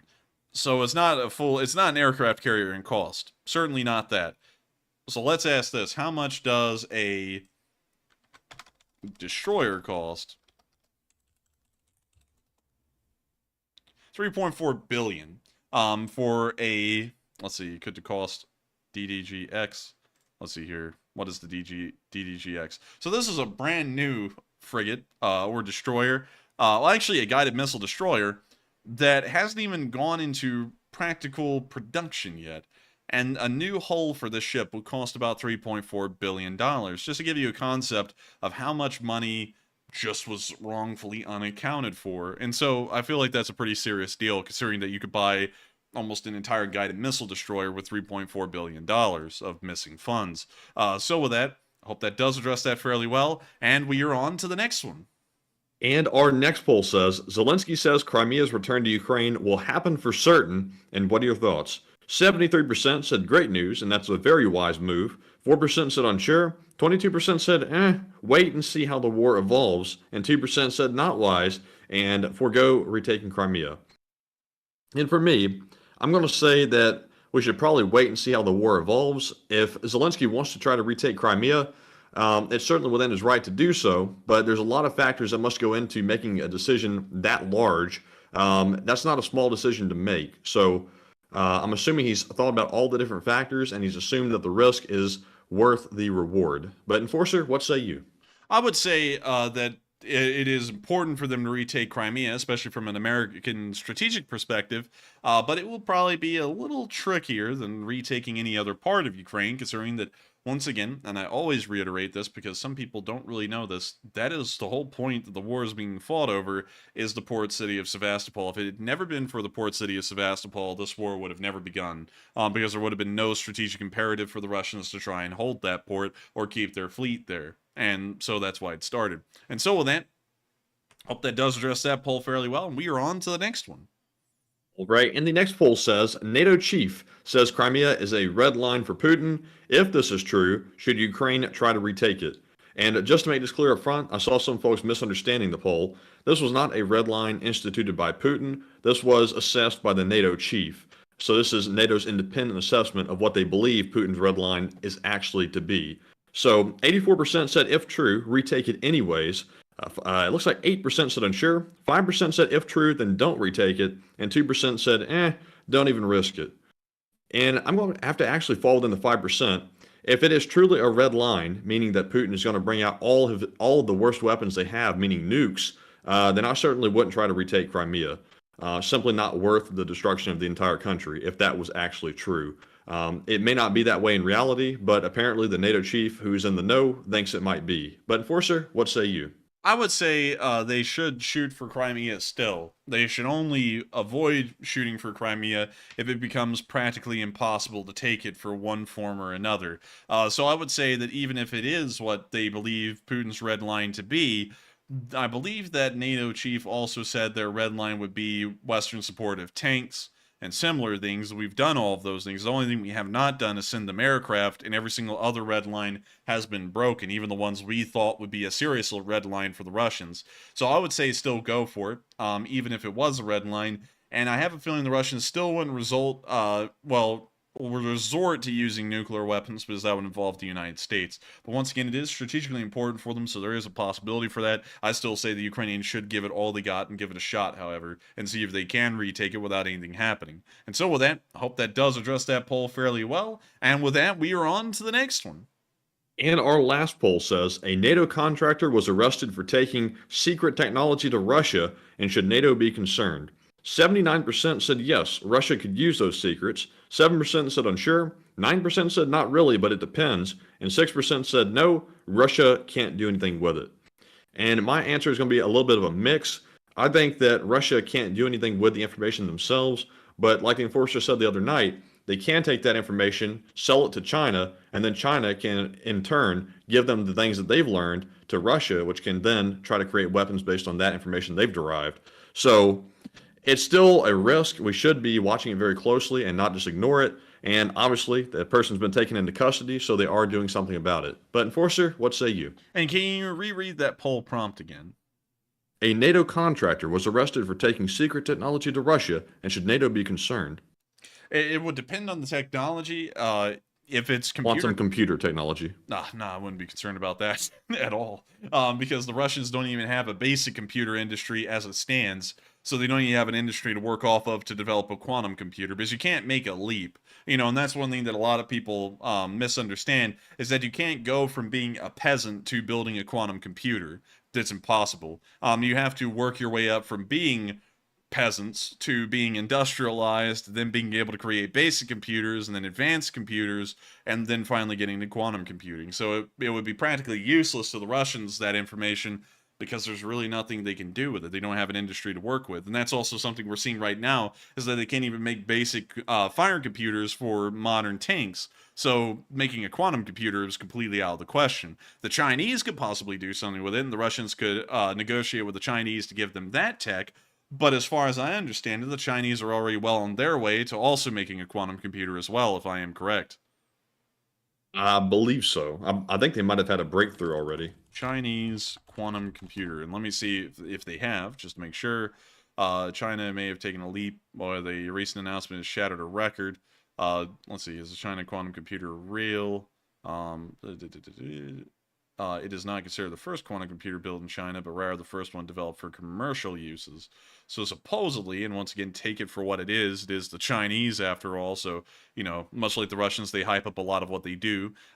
They supposedly already have something close to a working quantum computer and have been working in that direction for years. And so they probably would find the information to be worthless. Maybe they would want it just to see what in the world the United States is able to do in the quantum computing field, but there really is no worth to for Russia in that regard. And considering that the Chinese have made it so far in quantum computing technology, that greatly reduces the value of that information to the Chinese. And so with that, I hope that does address that poll fairly well, at least from what we can see across the internet, as far as, you know, what everyone's saying about quantum computing and really how important that would be, and also the Russian position in the computing industry. And with that, we are on to the next poll. And that was a very interesting one, actually. But with that, on to the next one.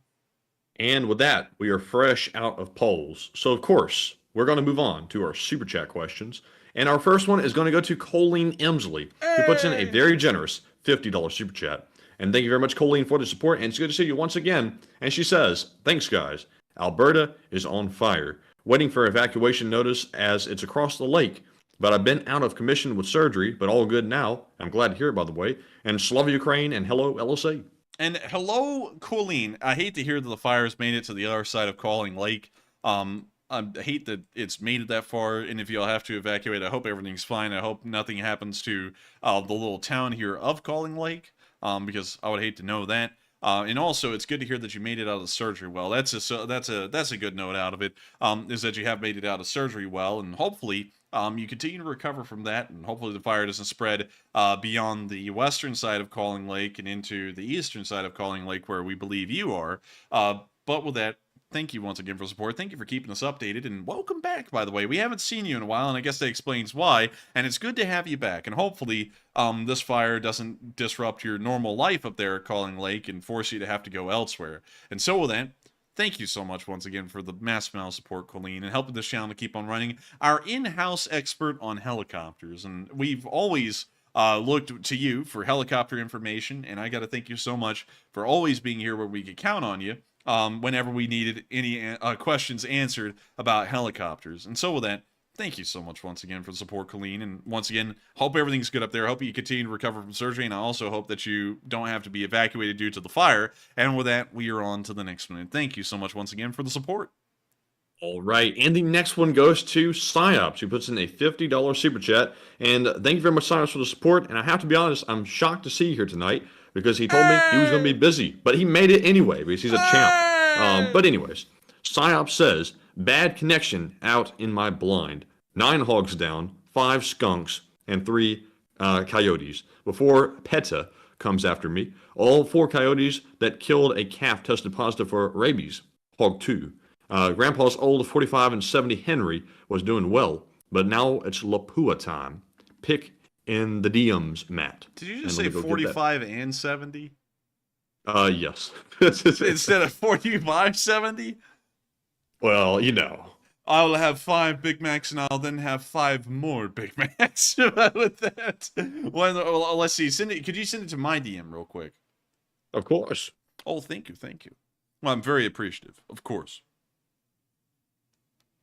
Oh, there's 1, there's 2, and then there's the also, ammo. These aren't his guns, by the way. These are stock images. And here's the 3rd one. Oh, I think we saw this one in a store today, actually. Yes, we saw that exact one. Yeah, that's the exact one that we saw in the store. Also, I love that lever action. I love lever actions. I think they're really neat. Sadly, I don't have one anymore. I used to have one. It was my first gun ever. It was a 22 Henry, but I got rid of it a while ago. And also, very interesting to hear that you're apparently out in your blind, in your hunting blind, sending that right now. And I got to thank you so much for the support, Psyops, and helping this channel to keep on running, and also making sure to keep that old gun out there running. Boom, boom. With that, thank you so much once again for the support, Psyops, and helping this thing to keep on running. And it's good to hear that Grandpa's 4570 was doing well. Quite well, actually. I would say that 4570 would always do well. I got to be honest with y'all. Hear me out on this, okay? Springfield Trapdoor. Pretty cool gun, right? It is. It's all right. It's alright. It is a, like, percussion cap conversion to be a breech loading, like a cased ammunition rifle. It's a very interesting gun. I've always wanted one. Never got one, though. They're really cool, though, and I like them. And they also shoot 4570. But I honestly would say 4570 lever action is probably better because you can get a better rate of fire out of that thing. But with that, still, thank you. That Lapua instead of that thing you just showed us. Dude, if you hit a coyote with a Lapua, I think the coyote will be going papua or something like that. That That's thing's the gonna be point. blown up. Dude, all of our coyotes keep blowing up. But still, with that, thank you so much once again for the support, Sibes. You stay out there and you keep getting them, so that way they don't give the cows rabies. And thank you so much once again for the support and helping this channel to keep on running. Because folks like you, Sibes, have helped this channel to keep on running, and we are so appreciative of folks who enjoy this channel so much they find it worthwhile supporting. And so with that, thank you so much once again. I hope we addressed that fairly well. And with that, we are on to the next one. All right. And with that being said, moving on to our next one, it goes to Howell Rose, who puts in a very generous $33 super chat. And Howell says, Enforcer, whatever military minds in the Kremlin hatched, the Patriot missile raid have only showed how good our PAC-3 stuff is. Slava LSA, and pick a question from the chat, please. And thank you so much for the support, Hal Rose. And I think that this war has been showing the Russians in true, real form how dangerous it is for them to face the Americans on the open field. It's practically impossible. And it's, I mean, like, hell, I mean, look at how badly the Russians have been doing just against largely NATO-trained soldiers in Ukraine, and then a little bit of Western tech. I mean, a large amount of the Ukrainian army still uses Soviet-era tech, and they're doing poorly, very poorly against it. So I bet you that their, I guess you say, interactions with the PAC-3s over Kyiv, with their Kinzels, are showing that the PAC-3 is far more effective than the Russians ever anticipated in open combat. And so with that, thank you so much once again for the support and helping this channel to keep on running. And we will make sure, Hal, to send that one over to the live chat as well. And thank you so much for appreciating this channel enough that you'd find it worthwhile to support. And so with that, let's get a live chat. All right, and the live chat goes to Daniel Thompson, who says, do you both think it's reasonable for NATO and the UN to pressure Ukraine to concede Crimea when Russia eventually loses the Donbass and Luhansk regions? And would that be unfair to Ukraine?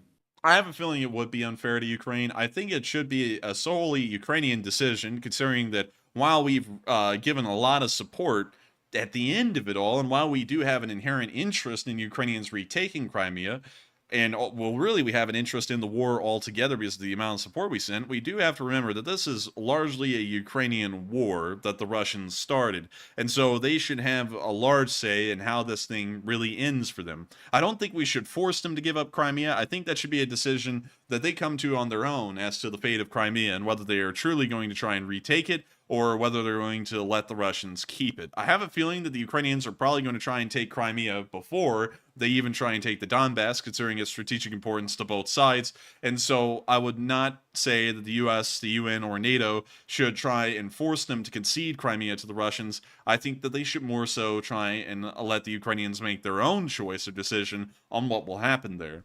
And I've seen, and I've heard some things, because, here in the United States, I can't say that I haven't heard different kinds of discussions being said about Crimea, and here's the two that I've heard.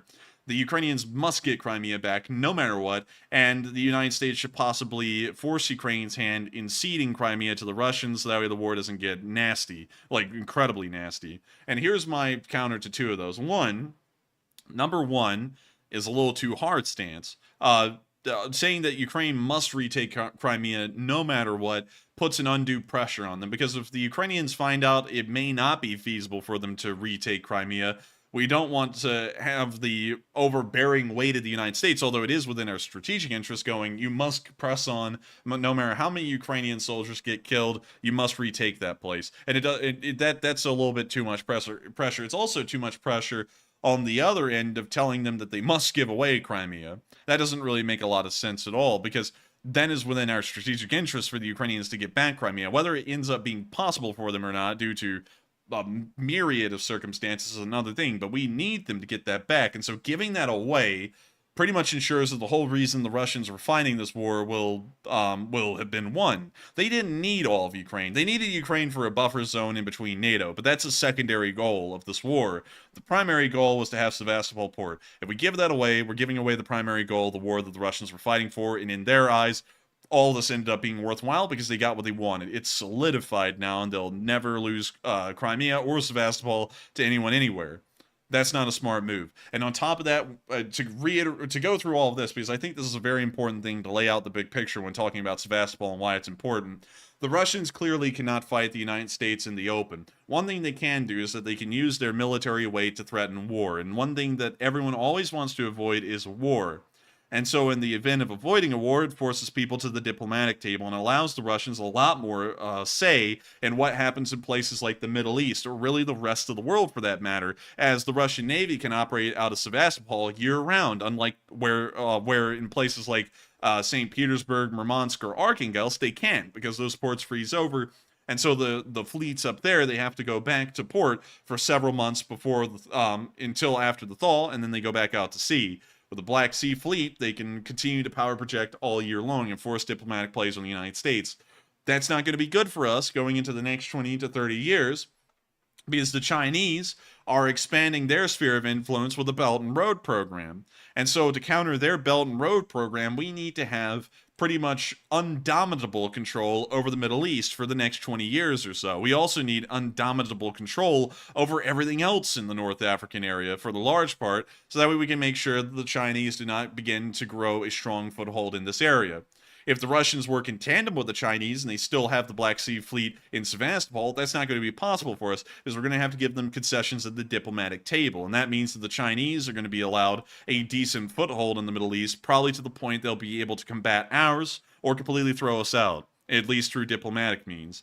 That's something we can't have. As many of y'all also know, oil is getting more expensive. And no matter, and I have to say this, no matter how much we drill, no matter how much oil there is available, we do know that there is a relatively finite supply, at least as far as how fast we can extract and how quickly the amount of consumption is increasing. And so we have to make oil as cheap as possible. And one of the best ways to do that is make sure that some of the largest oil producing countries in the world, in the Middle East, are controlled by the United States, therefore favorable to us, and they sell it to us cheap. We can also screw everyone else over by making sure that they sell it to them at a little bit of a higher price, or don't sell it to them at all. And so we want to make sure that we keep control of the Middle East. We want to make sure that we keep control of who they were able to sell and not sell their oil to. And with the Black Sea Fleet in Sevastopol, that becomes a lot more difficult. It also becomes possible that the Chinese will then have that ability to say who and who does not get the oil that comes from the Middle East. That is all very dangerous for us. If the price of oil rises to an unbelievably high margin and we're trying to buy it from there, that could start to screw over the U.S. economy and give the Chinese an undue advantage over us, at least strategically. We have to make sure that all of this stuff unfolds properly, and so that's why we don't want to hand over Crimea just willy-nilly to the Russians, because that's probably what we'll be looking at over the next 20 years or so. And also, a lot of people are saying we have enough oil to consume for the next 200 years or so. It is the case, yes, we do have enough oil, but you always have to remember it's not a factor of how much there is, it's a matter of how quickly can we extract it. And we try and extract as much as we can, but there's only so much industrial ability to extract oil at any given time. And that's really where the bottleneck comes in. It's not about the actual amount of raw oil in the ground. It's about how much can be extracted and how much the world is consuming at the same time. Supply and demand issue, not really. And also, once again, to reiterate this, it's not about the supply of oil sitting underground. It's the amount of it's the supply of oil that is actually in barrels or in storage somewhere that can be consumed on a given day. And so that's where it becomes increasingly difficult. That's also why we see that the United States is expanding oil drilling here in the States, because even if we do keep control of the Middle East, more oil is just simply needed. And so we have to find a way to get it. So that's really the issue. That's kind of the strategic situation that we're looking at for the next 20 years. And so that's why we want to make sure that we ensure that the Russians are kicked out of Crimea and Sevastopol port as a whole. So with that, I hope that does address that question fairly well. And I thank you so much once again for the support and allowing us to address that live chat. And with that, we are on to the next one. And thank you, Hal Rose, once again for helping this channel to keep on running. Yes, indeed. And real quick, let's go over a poll that I just put up a moment ago. It says, if it were known that Russia would conduct a nuke strike on Ukraine for retaking Crimea, should Ukraine do it? 78% said yes. 22% said no. And I have to admit, I'm a little bit surprised about the results. Seems a little bit strange, but Enforcer, what say you?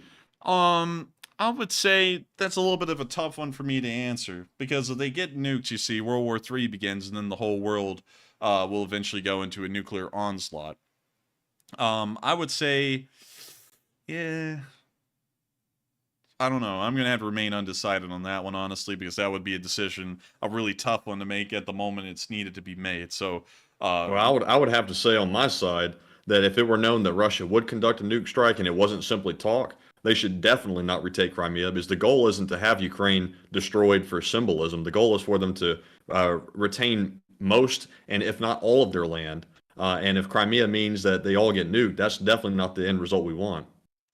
Yeah, I would have to largely agree. And also, real quick, I want to look into this real quick. How much oil is left? And I know a quick Google search will probably, let's see.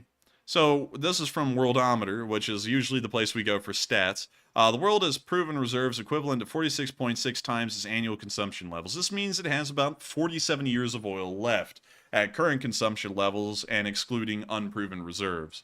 So of course there's the ability, at least according to this quick search, and it appears that everywhere is saying, let's see, world had of crude oil remaining at the end of 2018. Let's see, 20 billion barrels of oil. Let's see, that's just for Texas. 1.5 trillion barrels of reserves left in the world. Let's see, globally, crude reserves to production ratio has hovered between 40 to 55 years. Let's see here. So it looks like largely the consensus, at least from a quick search, and I'm saying it's a quick search because it is a quick one, it's about 40 to 50 years of oil left.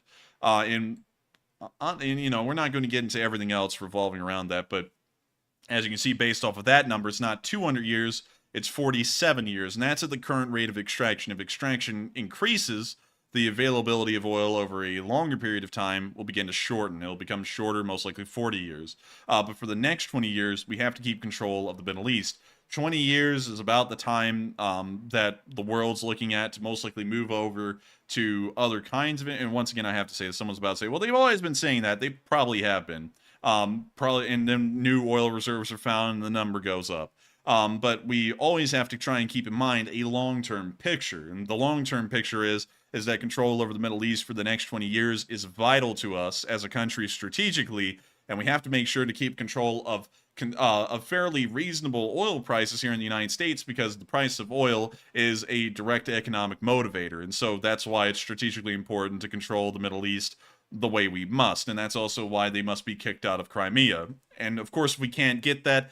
That's fine. It'll be a lot more difficult going forward in the Middle East, but it would be a lot easier for us if the Black Sea Fleet is not there.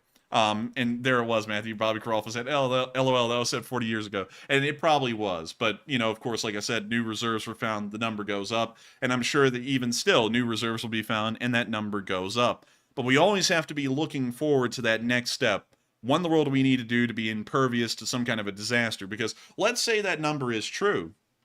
And in 47 years, oil becomes so rare of a resource that it does become completely, I guess you could say, unobtainable for most countries, or unobtainable to run the entire economy off of.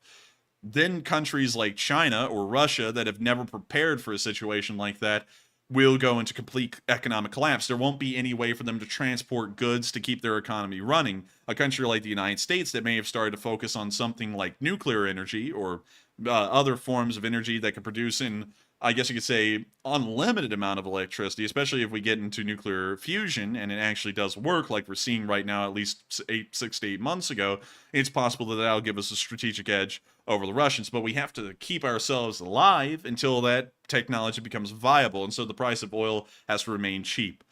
So, you know, and this is all up the hypothetical of how long the oil will last, but that's kind of what we're looking at. So with that, I hope that does address that fairly well, and we are on to the next one. Also, breaking news. It looks like Zelenskyy is expected to appear in person at the G7 summit in Japan. So that's pretty good and a good move on his part. And I'm sure appearing in person will probably be more powerful than simply appearing over a Zoom call. So very interesting. He'll be going to Japan. So hopefully Japan will also offer up some more aid themselves or maybe some equipment. And that is really interesting as well. And I wonder what that will probably lead to. May lead to even more countries giving aid than just the Japanese, considering that the G7 involves some of the most economically successful countries in the world. But with that, I hope we addressed that fairly well. And with that, we are moving on to the next one. And the next super chat goes to Santiago Flores, who puts in a $20 super chat. And thank you very much for the support. And Santiago says, "Good evening. I would not be surprised if in a couple of months a captured orc Terminator ends up at a truck stop somewhere in the USA. Great job, guys, and for the coffee fund." And thank you so much for the support and helping this channel to keep on running. I hope that we see a BMPT Terminator somewhere here in the United States, like we saw that T-90 at like a shell on the side of the road in Louisiana. That was hilarious, really, is that the Russians' finest tank, a T-90, just shows up at a gas station stop in the middle of Louisiana. Then that tells you how sadly the Russians are, is that the Americans are like, T-90, T-90, we don't need to give that thing any security, just load it on the back of an 18-wheeler and drive it here. And so they just started chopping it across the states to wherever it was going. And so with that, thank you so much once again for support. Hopefully we do see that, and thank you so much for the support to the Coffee Fund, and appreciating this channel enough that you find it worthwhile support. And we're always honored that folks find this channel that worthwhile, and thank you so much once again for the support and helping this thing to keep on running. And so with that, we are on to the next one. Also, I see a lot of people talking about the energy issue in the live chat, and very interesting points. Everyone's making really interesting points down there. I'm not going to say that I'm a complete expert on energy production, because I'm not. That's just kind of what I guess you could say the overview of the strategic implications is, and that's also why you hear people always talking about that a little bit. And, you know, and some people are saying it probably won't happen for another 200 years. And, you know, I don't know where that number's coming from because I couldn't find it online, but we're running off of 47 years. And let me ask y'all this. Would y'all rather the United States fight deadly and most likely catastrophic wars for oil in 30 years' time instead of just kind of breezing through it, because we kept control of the strategic oil resources in the Middle East, and by the time that critical point was coming around where people started fighting for oil, we didn't really have to, because we either had the ability to produce enough energy outside of the oil, I guess you could say oil resources on our own, instead of having to fight a deadly war. I honestly would say being able to just glide right through that probably very tumultuous time in history would be a lot better than having to get involved right in the middle of it. At least that's my opinion. And so with that, I hope that addresses that fairly well once again, but they're very interesting points. I'm reading the live chat, and some of y'all are bringing up some really neat stuff that I haven't ever heard about, and I'm like, oh, that's really cool. But with that, we are on to the next one. All right, and up next, we have a $20 super chat from Jose Schmo. And, you know, now that I read that off, I think I was supposed to say Joe Schmo. But thank you very much, Joe, for the support. He says Russians are going to be more famous for surrendering than France. Big lols. Wait a minute, hang on. Reread that again? Russians are going to be more famous for surrendering than France. Big lols. Hopefully they are. And I thank you so much for the support. And honestly, while Macron said some goofy stuff, I got to be honest with y'all, historically, the French don't deserve the kind of heat they get for surrendering in the Second World War, because in numbers of battles won in world history, the French are #1, believe it or not. They beat out everyone by a country mile, even the British, which went around the world and fought just about every battle you could imagine. They even beat them. And that is crazy to think that the French did so well historically as a fighting country, and then ended up being blasted for about the past 70 to 80 years because of their failing in the Second World War. And even then, they didn't really give up. Mainland France surrendered, but the rest of their colonies continued to fight on under the guidance of largely Charles de Gaulle and the rest of the resistance government.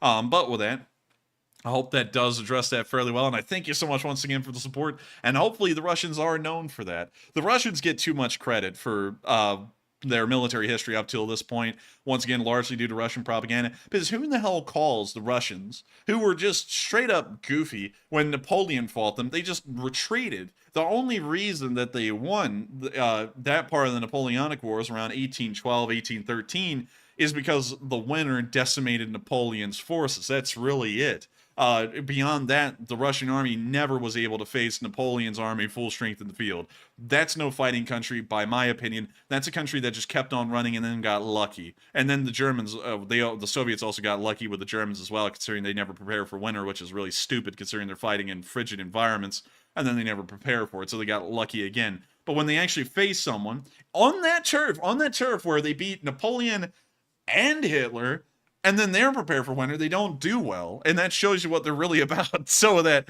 thank you once again for the support. I hope that does address that in the second way fairly well. And with that, we are on to the next one again.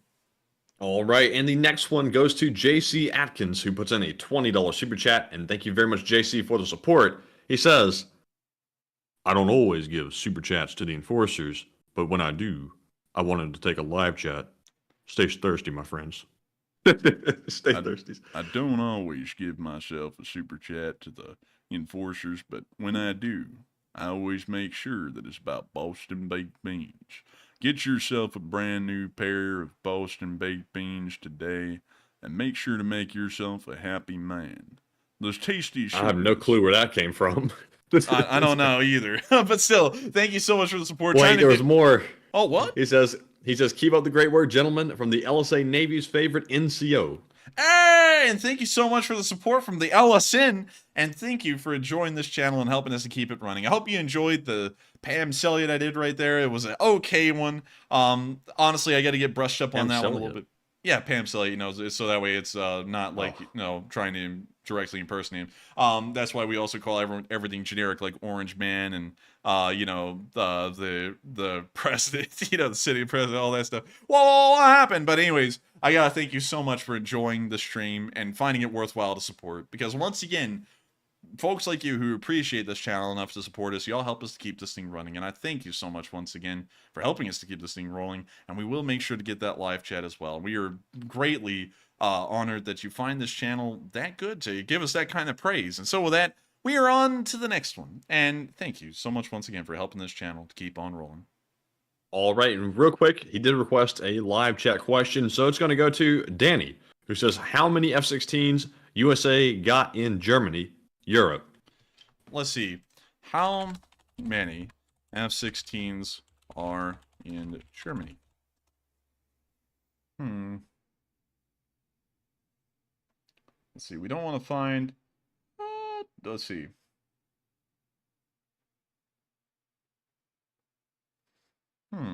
How many US F-16s are in Germany?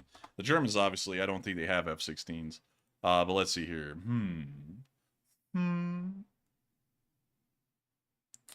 Let's see. Oh, look at that. The Air National Guard in South Korea. I gotta tell you, man, F-16s just look so good. I really like the look of the F-16. Let's see here. Also, here is a F-16 in Viper in I believe it's an adversary camo used to simulate enemy countries' aircraft in war games. Really cool. Let's see, what else? Oh, what is that? The F-16 XL. This is for when you need that extra large F-16. You get this one. That is actually really cool looking wing design right there. It even says NASA on it. Yeah, because it's a testing plane. NASA's the one who usually does all the testing. But let's see. Sadly, it doesn't look like we'll get any numbers on exactly how many US F-16s are in Germany right now, at least from a quick Google search. So sadly, I can't find that for you. So unfortunately, I have to declare ignorance on that. I would assume probably maybe 200, maybe at the minimum, maybe more than that. But man, I got to tell you, I could look at F-16s all day. Like this F-16D, that's from Iraq. that is operating in Tucson, Arizona in 2014. Why does it look like it's doing a wheelie? Well, because it's most likely taking off or landing. That was kind of rhetorical, but okay. Well, I mean, you said why is it doing a wheelie? I was just answering the question. Don't give me no smoke, man. Let's see here. Here's a UAE F-16. Man, I got to tell you, those conformal fuel tanks don't look that bad either. Yeah, it doesn't look too bad. Looks like it's carrying a bomb, but, you know. And here's a Moroccan F-16D. And then here's an Indonesian F-16C. Honestly, I don't like that camo. That's not that good of a camo. This one, however, I like the tail. That's a really cool tail section on this one. Once again, another Indonesian F-16. Here's a Pakistani F-16. They actually came out with an aircraft that looks kind of similar to an F-16 called an F-17. Wait, hang on, wrong one. I believe, what in the world's the one called from Pakistan? Dang, the JF-17, that's it, the JF-17. So let me show you all this one. To me, it looks similar to an F-16. It's kind of more comparable to an F-5 Tiger Shark, but that is a JF-17 compared to the F-16 right here. Really need to know that they operate both of them. And this one's also an indigenous design from Pakistan. Really neat. Unless you... One second, I gotta look at pictures here. This is a rabbit hole worthwhile, and also it's a very nice looking one too. Here's a Venezuelan F-16. I wonder how those are faring. Probably not well. Probably can't afford the maintenance on them anymore. Probably can't. Honestly, they probably can't afford that, so I don't think those are faring well. Here's an Italian F-16. Man, would you look at that. I believe they retired these, though, from service. Let's see. Actually, yeah, they did. In 2010, they returned them all to the U.S. So, let's see. What else? What'd they do wrong? They just died. They didn't like them. They replaced them with the Eurofighter Typhoon. Oh, so they returned them? Yeah, they just sent them back. They said, "Here, well, we want a refund," and they gave them back to us. That's wild. Yeah, but still, they were a good operator of the F-16 for a good while. Pretty much everyone in Europe used the F-16 for a good bit, except for France, Germany, and the UK. Everyone else, they had a whole run of the F-16 for a good while. But still, really neat. Love the F-16. One of my favorite planes.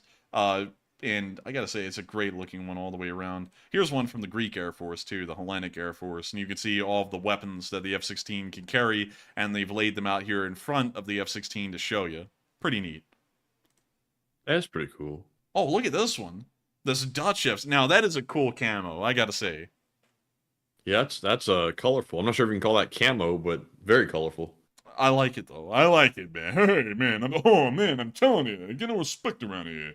I said I like a camo. He said, well, I didn't. I said, oh, yeah? And then I cried a little. But anyways, we're on to the next one. And I hope, sadly, we can't really answer that question because it doesn't appear that there are real data and statistics out there about that. But I do thank you so much for the support and helping this channel keep on running. And so with that, we are on to the next one.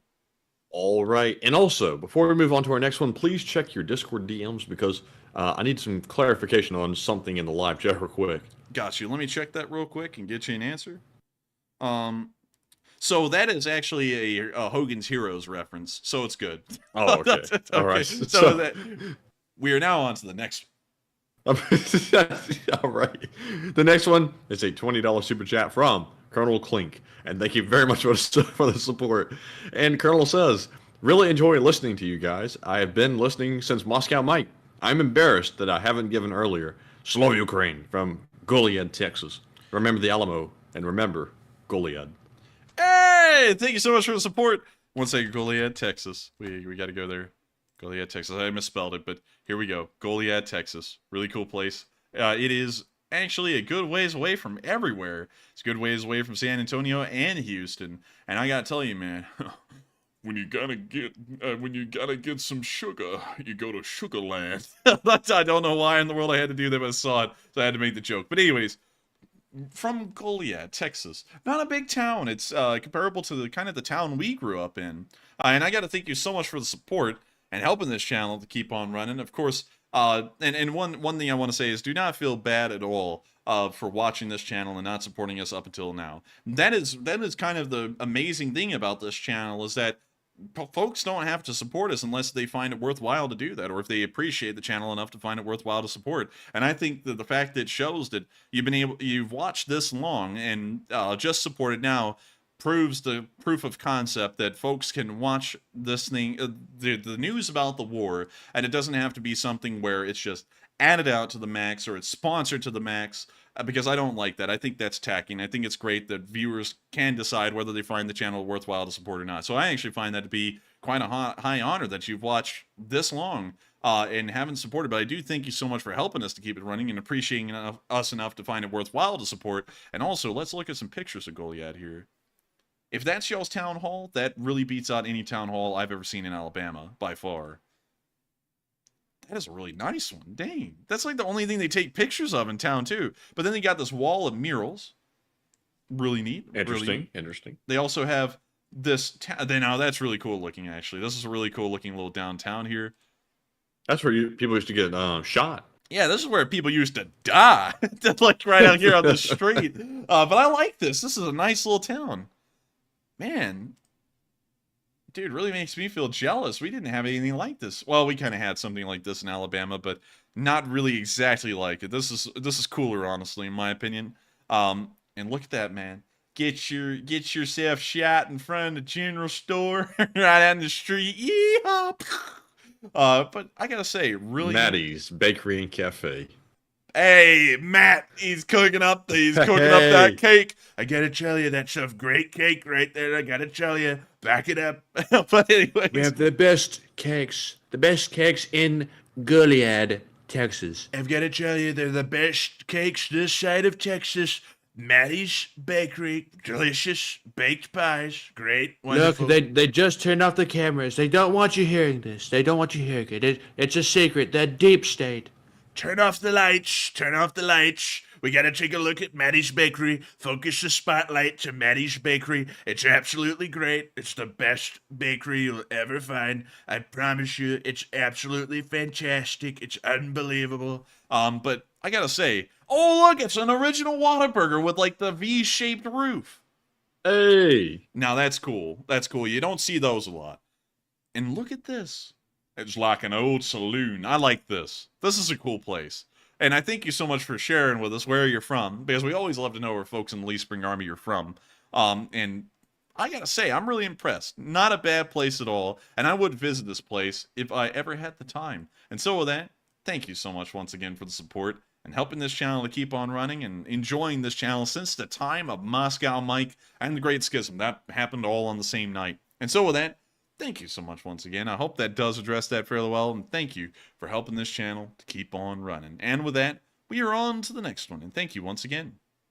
All right, and up next, we have a $20 super chat from Frequency Harmonic, and thank you very much for that support. They said, Enforcer, in my opinion, the F-117 will go to Ukraine. Its ground ability is perfect for night strikes on artillery and armor to clear the way for Ukraine forces on counteroffensive, one recently seen doing low-level training, and what are your thoughts? I would say we're probably not going to see the F-117 in Ukraine because that is still so secret. They don't even allow parts of it to be put onto the F-117s at museums. And those are to the few that are there. And so I would highly doubt that we'd ever see an F-117 in Ukraine because that is still considered a aircraft of exceptionally high national security importance, to try and put that into less technical wordage. And I think that they probably would never make it there. I honestly think a F-16 or even a Gripen or a Eurofighter Typhoon would make it to Ukraine before we ever saw an F-117 Nighthawk flying over Ukraine. But with that, I do thank you for the support. And you are correct. The F-117 is an amazing aircraft. Sadly, I don't think it's for Ukraine, though. And with that, we are on to the next one. And thank you so much once again for the massive amount of support and helping this channel to keep on running. All right, and up next we have another super chat from Frequency Harmonic. It's another $20 donation, and thank you once again, Frequency Harmonic, for that support. They said, Enforcer, for the counteroffensive, do you think that Ukraine could cross the Dnipro River and penetrate the Russian rear to cut them off from Crimea and allow Ukraine to...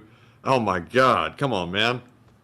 Come on, man. Come on, man. I was in the foothills of the Himalayas with Xi Jinping. Look. America can be described in one word. But seriously, though, I was expecting something like that from Psyops. I wasn't expecting it from Frequency Harmonic, of all the people. Man, I gotta tell you, man, it's them harmonics at a certain frequency that really get them going. But still, Thank you so much for the support frequency harmonic. And in all honesty, I would say that would be a pretty good move. However, supporting an offensive moving across the Dnieper River and having that very fragile part of the supply line would probably jeopardize that offensive from the start. It's still not out of the picture, though. We did see the Ukrainians cross the Dnieper and have a foothold on the other side for about 2 weeks before it was pushed out. So it is entirely possible that could happen. It's just that it would be very difficult and very tricky for the Ukrainians to pull off. And so they probably will go with a less risky option that provides even as good or even better results. But still, thank you so much once again for the support frequency harmonic. I don't know if that was actually put in entirely just for the punchline. I have a feeling it sounds like it probably was, but still, thank you once again for the support and helping this thing to keep on running. And we are on to the next one. All right, and the next one goes to Eternal Darkness, who puts in a $20 super chat, and thank you as well for that very generous support. And they said, thanks for the excellent channel. I'm amused when you're always saying tonight stream, and it's 5 a.m. here when the live streams start. And I thank you so much for the support, Eternal Darkness. You are usually what I think about whenever the stream ends and I send the eternal darkness of my room and wonder what's really going on here. I'm just kidding. But still, I thank you so much for helping this channel to keep on rolling. And it is pretty funny that we are always talking in Central Time terms, because we are in the Central Time Zone here in Alabama. And then we have viewers from all around the world where it's not nighttime for them. It's like the early morning or it's the middle of the day and they're watching it and they hear me saying tonight. That is pretty funny when you think about it. But still, I thank you so much once again for the support, Eternal Darkness, and once again helping this channel to keep on running. And I thank the Eternal Darkness so much, not just as a viewer, but as a personal source of my drive, because I am determined I will not fall into the Eternal Darkness and we'll keep everything above the waterline. And so with that, thank you so much once again for support. I hope that does address that fairly well. And we are on to the next one. And thank you once again. All right. And up next, we have a $20 super chat from Ray P. And thank you very much, Ray, for the support. And he says, thanks as always for the great coverage, not noted on the deep state map updates, but defiantly shows as a line change. And what's your take on the movement at Solodki? Solodki. Let me make sure to type that in. Is it spelled S-O-L-O-D-Y? S-O-L-O-D-K-E. D-K. Solodki. In Donetsk Oblast. Bled. Let's see where this is. And it is south of Marinka, heading towards Volodar and Novomikhailivka. I have not heard of any specific frontline movements in this part of the front line. And if we go down here, let me find the town. There it is, Solodki. So it does appear that the Russians have given up ground here, but it doesn't appear that it's been made a specific focus. And it's also been a very small movement. To be honest, this one flew completely under the radar to me, because when I look at the map before the stream, I'm going, okay, what happened over the past 24 hours? So I look at this map, and if I see any sizable changes, really the only one I saw was up here, and also in Bakhmut, where you can see the blue fields kind of expanding a little bit. That one flew completely under the radar for me. And so I would say it's probably a smaller movement, probably not really resulting in anything, because once again, it's in fields and there's really no massive supply lines that could be supported in this area, and therefore a large force. So it's probably just a small ebb and flow in the line and nothing really major. That would be my honest opinion on it. And so with that, I thank you so much once again for the support and helping this channel to keep on running. And thank you so much once again for enjoying this channel enough that you find it worthwhile supporting. And so with that, we are on to the next one. And thank you once again. All right. And the next one is going to go to Jamie W., who puts in an $18 super chat. And thank you very much, Jamie, for the support. He says, hello from Victoria, BC, Canada. Chaps, you rock. And cheers from here. Please grab a chat question. JHW. And thank you, Jamie. And he's in Victoria in British Columbia? BC. That is like BC Skyman. BC Skyman. So let's take a look at Victoria. Well, that's a good start. Really nice building. I like it. Nice architecture. The Prince of Wales. See what they did there, Matthew? They called Welsh people a whale. Oh man, that's dirty. That's actually racist against us. We need these people canceled. But anyways, I'm just kidding. It's not. It's funny. But anyways, we're moving on. And this is a nice place. Really pretty. This is like what the Canadian Pavilion in Epcot looks like, you know, on a very massive scale. Oh, very nice. Very nice, but this is honestly without the cheap food that leaves you constipated, like Disney. Disney Ugh. has no good food anywhere at their parks. Never eat Disney food, I'm telling you. And also, they put you on that snack plan, too, where you can't get your snack until they let you have it. And that's not the way we eat. that's not the way we eat, dang it. But I gotta say, really nice place. I like this. I like this place. And I've gotta say, I feel like this place is posh. Let's drop down on Street View and let's find out.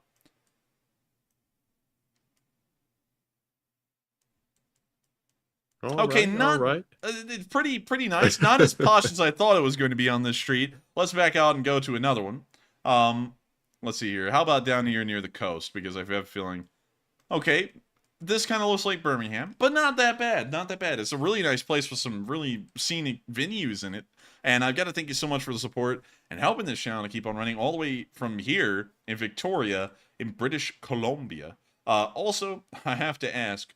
Have you ever swam at Beaver Lake? What's that supposed to mean? Nothing at all. Nothing at all. I was just asking. But anyways, with that, what was the rest of that super chat, man? They just make sure we address it all. It was just about Victoria, BC, Canada.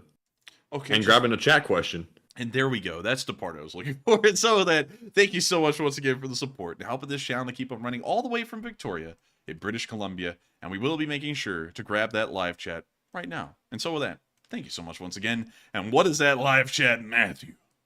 All right. And the live chat question is going to go to, let's see here. It's going to go to Avelino Di Calvo, who says, is it true that they took out some sanctions? Otherwise, Putin wouldn't sign the wheat agreement. I don't know. I haven't really heard a lot about that wheat agreement. Sadly, my focus is very, I guess I could say, laser focused on frontline movements alone. So I haven't really been focusing a lot on that grain deal to see if they did remove sanctions. I would say they probably didn't, considering how hardline the West has been on imposing sanctions and then keeping them there. But I may be wrong, and this may be an exception to the norm. And so with that, I hope that addresses that fairly well, at least based off of some common knowledge, not knowing the exact details of the situation. And with that, thank you so much once again for support and also allowing us to answer that live chat. And with that, we are on to the next one. And thank you so much once again for the support. And the next one goes to Danny Goldstein, who puts in a $15 super chat. And thank you very much, Danny, for the support. He says, do you think the high number of artillery systems is because Ukrainians spot them when they shoot them towards Kyiv at night? And I thank you so much for the support. I would say no. The artillery systems that we think are being destroyed are frontline artillery pieces like SPGs. And SPGs don't have the range to be able to fire at Kyiv. I guess you could say objects are being fired at Kyiv are being fired all the way from in the Kursk and Bryansk Oblast or even by aircraft inside of Russia. And so those are most likely not the artillery being destroyed. It's most likely frontline artillery like a Mista-S or a Nona or a D-30 or a D-20 or other kinds of artillery pieces like the Gyansin B or the Mista B. It could be any one of those, but that's what we're largely thinking are where the artillery losses are coming from. And so with that, thank you so much for support. Really good question, by the way, and I hope we answered that fairly well. And thank you so much for enjoying this channel enough to find it worthwhile supporting. And so with that, we are on to the next one. And thank you so much once again. All right, and our next super chat is going to go to none other than Mace. And good to see you again, Mace. And he puts in a $10 super chat. Have a good stream, he says. Slow Ukraine. Mark is definitely, or at the very least, the Major General or Lieutenant General of the LSA. Hands down, no questions asked. And you know, Mace, I have to agree with you. Mark is higher up than a colonel. He is the lieutenant general or the general of the LSA. He is just naturally that position. And I also have to thank you, Mace, for being a big part of the LSA and helping this scene to keep on rolling as well, because folks like you who support this channel, help us to keep it running, you do help us to keep the lights on, help us to keep everything rolling, and we are greatly appreciative of folks like you who help this thing to keep on rolling. And so thank you so much once again. I hope we addressed that fairly well. And with that, we are on to the next one. I see him in the live chat go, haha, and then put in a smiley face and haha. And so with that, we are on to the next one. But thank you so much once again, Mace, for being a true OG. And with that, we're on to the next one. And our next super chat goes to Susie Q, who puts in a $10 super chat. And thank you very much, Susie Q, for the support. She says, living near a military base 2 weeks ago, I heard and counted and saw 18 planes go over the ocean. I looked up pics, and I think their F-16s are already there. I swear. And I thank you so much for the support. And 18 F-16s is a very large number. Flying over the ocean, it depends on which ocean. If it's the Atlantic Ocean, and unfortunately I don't know where you are, but if it is the Atlantic Ocean, it may have been a large flight that was heading over to Europe. Oddly enough, they actually have to fly those things, and they have to sit in those planes and fly them all the way across the Atlantic and to Europe. It's, I think, even for them, around a 7 to 8 hour flight, which is a very long time to be sitting in one seat without a restroom break. And, well, actually, I think they do take restroom breaks in the F-16, which is kind of a little gross to think about, but they do. And I gotta say, it's really something to think that they just fly those things over there in massive formations like that all the way to Europe. Of course, they also, it's a big operation because they have to have refueling planes at certain parts of the route to make sure that those F-16s don't go falling out of the sky because they run out of fuel. But I have a feeling those are probably just on a rotation heading to Germany, or maybe even Poland. But they're probably not in Ukraine just yet, but they probably were on the way over there. And so with that, thank you so much once again for the support. I hope that does address that fairly well. And Lauren brought it up, and refuel on the way too. And I gotta tell you, everyone always says that aerial refueling is a nightmare. And when you look at it, aerial refueling, I know I was spelling that wrong. I didn't know how to spell it. Sorry, y'all. I'm a little goofy like that. But let's see here. Where is an F-16 refueling? We see a picture of an F-15 refueling right here. And also, Matthew, this is pretty crazy to think about. This is the scale of an F-15 compared to an aircraft that's about the size of a 737-900, which is as big as a 737 can get, and that's what it would look like compared to an F-15. The fighter aircraft in the modern world are huge. Yeah, they really are. It's much bigger than I'd expect. Yeah, I mean, like, this thing is massive, and also, let's see if we can find a picture of an F-16. There we go. There's now that looks kind of small at that angle. Yeah, I think this one, though, is like a, it looks like a 767 or something. A330. An A330? Oh, look at that. It says it right down there. Man, I'm so goofy. Man, he's so goofy. But so I'll take it back. Actually, the A330 is pretty large next to that little fighter jet. Man, the A330 is huge. The 767 is huge as well, but that's not a 767. I just got that wrong. Let's see here. There's another A330 refueling an F-35. And while the A330s make stuff look small, when comparing it to like a KC-135, which is a 707, and a 707 is about the length of the longest 737s, the F-15 makes these planes look fairly small, considering how big they look on the ground. I think the Stratotanker might be a small plane. I think it may be, like, relative to everything else. So let's pull up the length of this thing. KC-135, and let's go down here, and let's get the length. This thing was introduced in 1957 into service. These kind of aircraft don't have to be the most modern of the fleet. They just have to get the job done. And so planes like these stay around forever, kind of like the B-52. It's the aircraft they refuel that have to be modern. And also a lot of people are always going, ha! Look at that! Our refuelers is old as the Russians' T-54. They're going to be winning war. No, they ain't. No, they ain't. As you see, that's like a gas truck. It doesn't matter how old the gas truck is refueling the tank. It matters how good the tank is, see? But anyways, let's move on down. I think the length was on the page behind this one. Let's see here. It should be down here. Length is 136 feet long. Wow, that thing's actually short. So let's see how big an A330 is. The Airbus A330. Matthew's favorite airplane, by the way. Commercial airplane, at least. Yes, I like this one a lot. And we actually flew on this several times before. It's not that bad of a plane, but I got to tell you, no matter how good a plane it is, economy is always a terrible place to be. It just is. But let's get down to the stats, and let's see the length. So the length of the A330-300, which is the ones we were seeing in pictures, is 208 feet, well, really 209 feet long, compared to around the 136 feet of the KC-135. So it is far longer than a KC-135 is. That KC-135 is a much smaller plane than I thought. Yeah, it's way smaller. I mean, like, you know, I didn't... And it's crazy to think, way back in the day, the KC-135, which is almost exactly the size of a Boeing 707... these planes were considered some of the largest airplanes in the world, at least at the time, that were jet-powered. And now, in the modern world, they're dwarfed, even by the aircraft they're refueling, which is really weird. But anyways, with that... It's kind of odd. It's got 4 engines on it for such a small plane, and the A330 only has 2. Yeah, interestingly enough, cool story about that. When this thing was introduced in the service way back in the day, I'll see if I can find us an original picture of one. These were the engines that they had on the nacelles, and they were far underpowered compared to modern jet engines. And so that's why they had to have 4 of them, because if they only had 2 of them, kind of like a modern jet would, these little things, they were not powerful enough to get the jet up to cruising speed, so they had to have 4 of them to do it. Oh, that's kind of wild. So they just left 4 of them on there, I guess. Yeah, so I guess when they went around to modernizing the KC-135s, they just gave them the massive, let's see, the new engines are CFM 56-2s, and these are made by CFM International.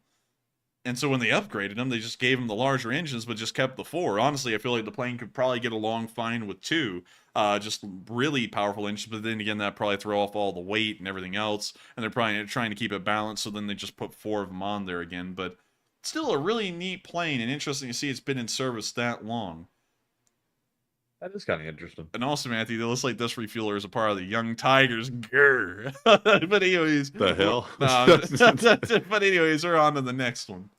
All right, and our next one goes to 1919 Hardwood, who puts in a $10 super chat. And thank you very much for the support. And it said, Enforcer, have you seen or heard anything on the Sky Ranger used in Ukraine? I haven't heard of a Sky Ranger used in Ukraine. Sky Ranger... Let's see here. Sky Ranger. This one. I have not heard anything about it. We did supposedly hear that one of these was sent over to Ukraine, but we've never seen a video of it in use. So, unfortunately, no, we haven't heard anything about it. It's in Ukraine somewhere, we assume. But we've never physically seen it there. But I'm with you there. We did hear that it was supposed to be sent. We also heard that the turret system it uses, and let me make sure that I get this right. Mr. Rheinmetall let's see, formerly, what's the turret that it uses? Because we've seen the turret in use before, and we also know that 2 of those turrets were sent over without it being attached to a vehicle, but we never seen Orlikon? those. Yeah, it's like an Orlikon, like, gun. Orlikon's like an overall name, though, but I don't know the specific name of that gun, but we saw 2 of those sent over as well, and then we never have seen them in use, so I don't know where they've ended up, but still, thank you so much once again for the support. Sadly, we didn't hear anything about them. They've just kind of disappeared in the background. And with that, we are on to the next one. And thank you once again for the support and helping this channel to keep on running.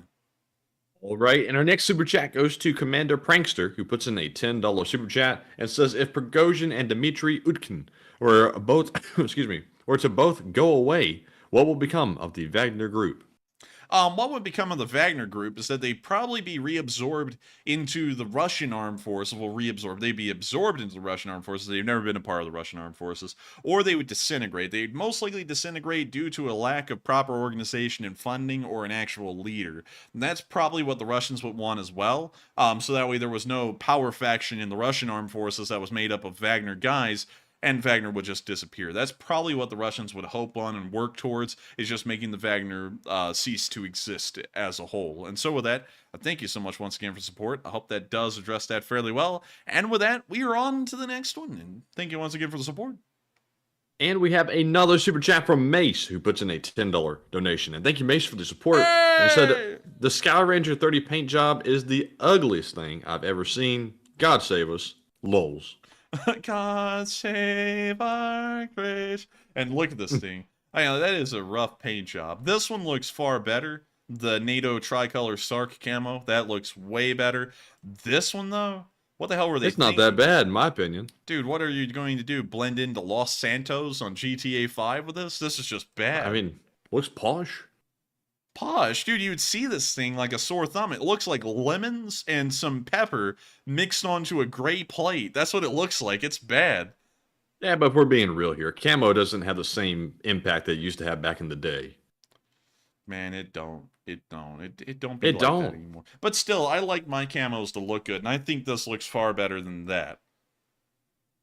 Yeah, I will say I do like yours better, but this one isn't too bad. It's not that bad, but it's still bad. At least to me. I don't like it that much. Let's see. Let's type this in. Cursed camo. What do we get?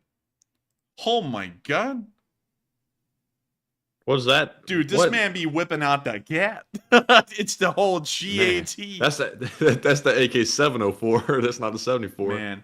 You know what? We need to whip out the Omni carpet. Omni carpet. Let's see here. What the hell, are you kidding me? They don't have Omni carpet anymore?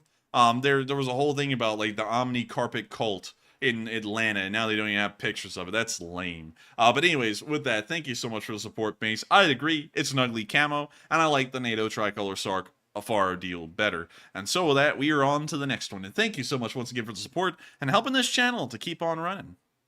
Yes, indeed. And the next one goes to Nick, who puts in a $10 super chat and says, "Thank you for keeping politics out. This war is horrible enough, and we don't need to feed the propaganda machine, and love your reasoning about the topic." And I have to agree with you completely on that one, Nick. And we like to keep politics out of the stream, but Enforcer, what say you? Thank you so much for the support. And I would agree. Politics is something I like to keep out of the stream because, you know, I'm going to be completely honest with you. I even am scared really to even say these words, but I heard and didn't really care to look into it anymore because I'm far beyond it at this point. But I heard that someone derided us again because apparently, according to them, we're too stupid to not understand that war is politics. And to that degree, I have to ask, how in the hell does border control, abortion, gun control, or any other American political topic have anything to do with the war in Ukraine? I mean, I don't see anyone in Ukraine going, "Gee, should abortion be legal or not?" I don't see anyone asking that question on the front lines. They're asking, where is the next support coming from? Where is the ammunition coming from? How are we going to win the war? They don't ask any of the other goofy questions. And on top of that, how selfish is that from an American perspective to use all of the lives lost in Ukraine and this deadly struggle? And, you know, and while we always make it very light and entertaining, this is a deadly struggle. People are dying out there. Ukrainians are dying by at least 100 a day, we would guess. At least the Ukrainian army alone. And how sick is that to use these deaths of these amazingly great people that we've seen for 449 days on film and sit there and use that as a pedestal for domestic policies inside the United States that don't impact those people whatsoever? I think that is honestly sickening that someone would use this as a pedestal for domestic political ideologies, regardless of whatever that ideology may be. And I don't stand for that for a minute. Say it louder. Call them out. Call them out. And that's what I say. I don't understand why in the hell anyone would ever think that American domestic politics is applicable to a war that is really more so an extension of diplomacy than politics. That makes no sense. And also I see someone saying war, by definition, war is a political struggle. There's a difference, though. A lot of people don't understand that there's different categories of politics, and diplomacy is one of those categories. This falls under diplomacy, which is more so the politics of foreign affairs. It's not the politics of domestic affairs. And a lot of people in America, I would say, well, not really a lot, but few, and especially particular people out there who deride this channel are apparently too short-sighted to see that there is a clear distinction in between our domestic politics and foreign politics, which falls under the category of diplomacy. A very clear divide, and I'll never sit there and I'll never go into American domestic politics just because, you know, oh, I could use this as a platform. How goofy. That's just silly, and then on top of that, it divides people further on their support to Ukraine based off of something that didn't even have to do with the war in the first place. That just makes no sense. And so with that,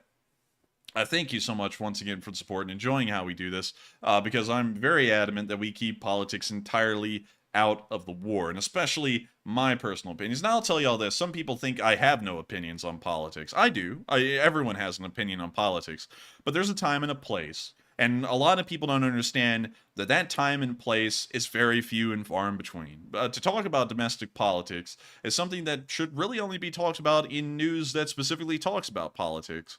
And even then, it shouldn't be forcing an opinion onto their viewer. News should give you all of the information to arm you with the idea of what both sides are saying and what side do you pick. News shouldn't be trying to tell you whose side you should be on, and that's what everyone tries to do nowadays. Fox News, CNN, MSNBC, you name them. They're all telling you how to think. They're not telling you what kind of information there is out there in the world about every side to let you think what you want. And that's not how news works. And so with that, I thank you so much once again for enjoying how we run this thing. And in the future, and some people ask us when the war is over, what will we do? We maybe, and I have to be honest with you, it's a very strong maybe because I'm really honestly compelled not to do it. We may talk a little bit about American politics, but even then, I think it's very important from a journalistic perspective to certainly keep a very neutral view and have a completely neutral public view on political decisions, and instead of telling viewers what to think politics should be and what their idea on politics should be, I believe the news's purpose is more so to give everyone the information about both sides so that way the viewer can decide what they agree and disagree with. That's what news should be. If you agree with me, let me know. If you disagree with me, let me know. I'd be interested to know what y'all think about that. But anyways, with that, we are on to the next one. Thank you so much for the support and enjoying how we do things. Yes, indeed. And up next, we have a very generous $100 super chat from Arnie YDT. And thank you very much, Arnie, for the support. He says, did you hear that the Patriot system was lightly damaged, lightly damaged by falling debris from Russian drones that were shot down by Gepard tanks? After Patriot shot down a bunch of Kinzels, they repaired it with aviation duct tape. Keep up the awesome work and get some pizza and a dessert from your favorite place. And I thank you so much for the support. And yes, I did hear that they did repair it, at least according to an anonymous tip, I believe, from the Department of Defense here in America. That's at least what we heard. And I can't really back that up completely because from what I saw, it was not an official statement, but I'm assuming that it's probably correct because the Department of Defense did come out and say it was very minor damage. So I'd assume that minor damage would probably be repaired pretty quickly. Maybe it was a hydraulic system that was damaged or something similar. But it is great to hear that apparently it is back up and running. And I think it's a Kinzel killer. Able to shoot down Kinzels all over the place. And while we know that it's nothing more than propaganda fluff, that the thing was ever good from the start, it is great to know that it's able to destroy Russian propaganda at its tracks. And so, thank you so much once again for the support, Arnie Yunt, and sharing that with us, and also appreciating this channel enough to support us to help us to keep this thing running. If it wasn't for folks like you, we wouldn't be able to keep this channel running the way we do. And I thank you so much for helping us to keep this glorious Leaf Spring Army alive and the Enforcer channel as well. And so with that, thank you so much once again. I hope I addressed that fairly well, and we are on to the next one. And of course, I got to thank you, Arnie Yunt, as well, for being an old guard in this channel and being here practically since the start of this channel's existence. And with that, we are on to the next one. And our next one goes to Fly Eagles Fly, who puts in a $20 super chat and says, great show tonight, and thanks for the laughs. I'm not a political person either. The 24-hour news channels make money by scaring the living hell out of people, and you guys have a down-to-earth mentality, and keep up the good work. And I have to say, big thanks to you, Fly Eagles Fly, for saying that. And real quick before the Enforcer answers, I will say there's nothing wrong with being a political person, in my opinion, but there's a time and a place for it. It doesn't have to permeate through every single topic in the world. You can keep politics separate from everything else, and I don't understand why some folks don't understand that. They try to drag politics into every topic. Science, then they drag it into the real life, they bring it into war, everything. I'm with the Enforcer on that one. I think it's a little bit crazy to drag it into this. But, Enforcer, what say you? And I would thank you so much for the support as well, Fly Eagles Fly, and enjoying how we do this. I've always been of the idea that 24-hour news is there to generate ad revenue for 24 hours a day. It's everything one must remember is always an enterprise. There's never such a thing as someone in the background going, oh, I'm just going to do this free, because people will starve to death if they don't earn something off of it. And that's also why we make no qualms about it. We don't, I guess you could say, make ifs, ands, or buts about it like other channels. We do get supported by viewers, and y'all are the only thing that helps to support us to keep this thing running.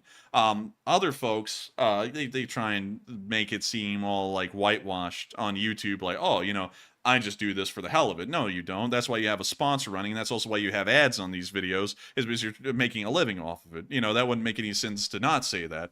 But one thing we'll never do is fearmonger to get people on this show. We've never fearmongered over the course of the whole war, at all, at least from what I can remember. I think, no, wait a minute, hang on. When the, one time I do remember, though, this was maybe the only time that we got close, was when that missile flew over into Poland and killed 2 farmers, and we originally thought it was a Russian missile, and then it turned out to be Ukrainian, at least at the time. I think that's the only time I think we could have ever gotten close to fear-mongering.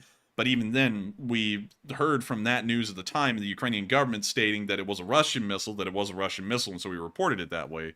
But still, thank you so much for enjoying the way we run this channel and our down-to-earth mentality, because I try and keep it as realistic as possible, at least to me. And I've got to be honest, I got to agree with Matthew. There's nothing wrong with being a political person. Everyone's a political person at the end of the day, because politics has a lot to do with what people think is right and wrong, or at least in the modern day. And I would have to say that there's nothing wrong with that, but there is a time and place for this kind of stuff, you see. It's never always a time and place for everything to happen all the time. You can't be at a funeral and then I don't know, hell, go and race F1 around the funeral home. That's not the time for F1. That's the time for the funeral. There's a time and a place for everything. And I've got to be honest, politics permeates everything nowadays. It shouldn't be like that. I don't like any company that pushes a political spin. Any company, and there's a lot of them. Some people are thinking that that's just one group or the other. That's all of them now. That's every single political group. You can't find a company nowadays that doesn't try and affiliate itself a hard right or hard left. I don't think a company should do that. I think a company should be there to sell you a product. If you want to buy that product, more than happy to, but they shouldn't be pushing a political objective. And it's starting to permeate everything. And I don't like that at all, because there's a time and place for everything. And I don't want to feel like I'm always having to make some kind of a political statement based off of products I'm just buying because I need them or want them or something. That doesn't make any sense. And that's also why we don't do that here. And another thing with like you said, nothing wrong with being a political person at the right place in the right time. But also remember that if somebody is extremely militant about their political views to the point where they're trying to beat people over the head with it, what is their real objective? Is it to try to convince you to see their side, or is it to simply cause bigotry? That's another thing that I find interesting.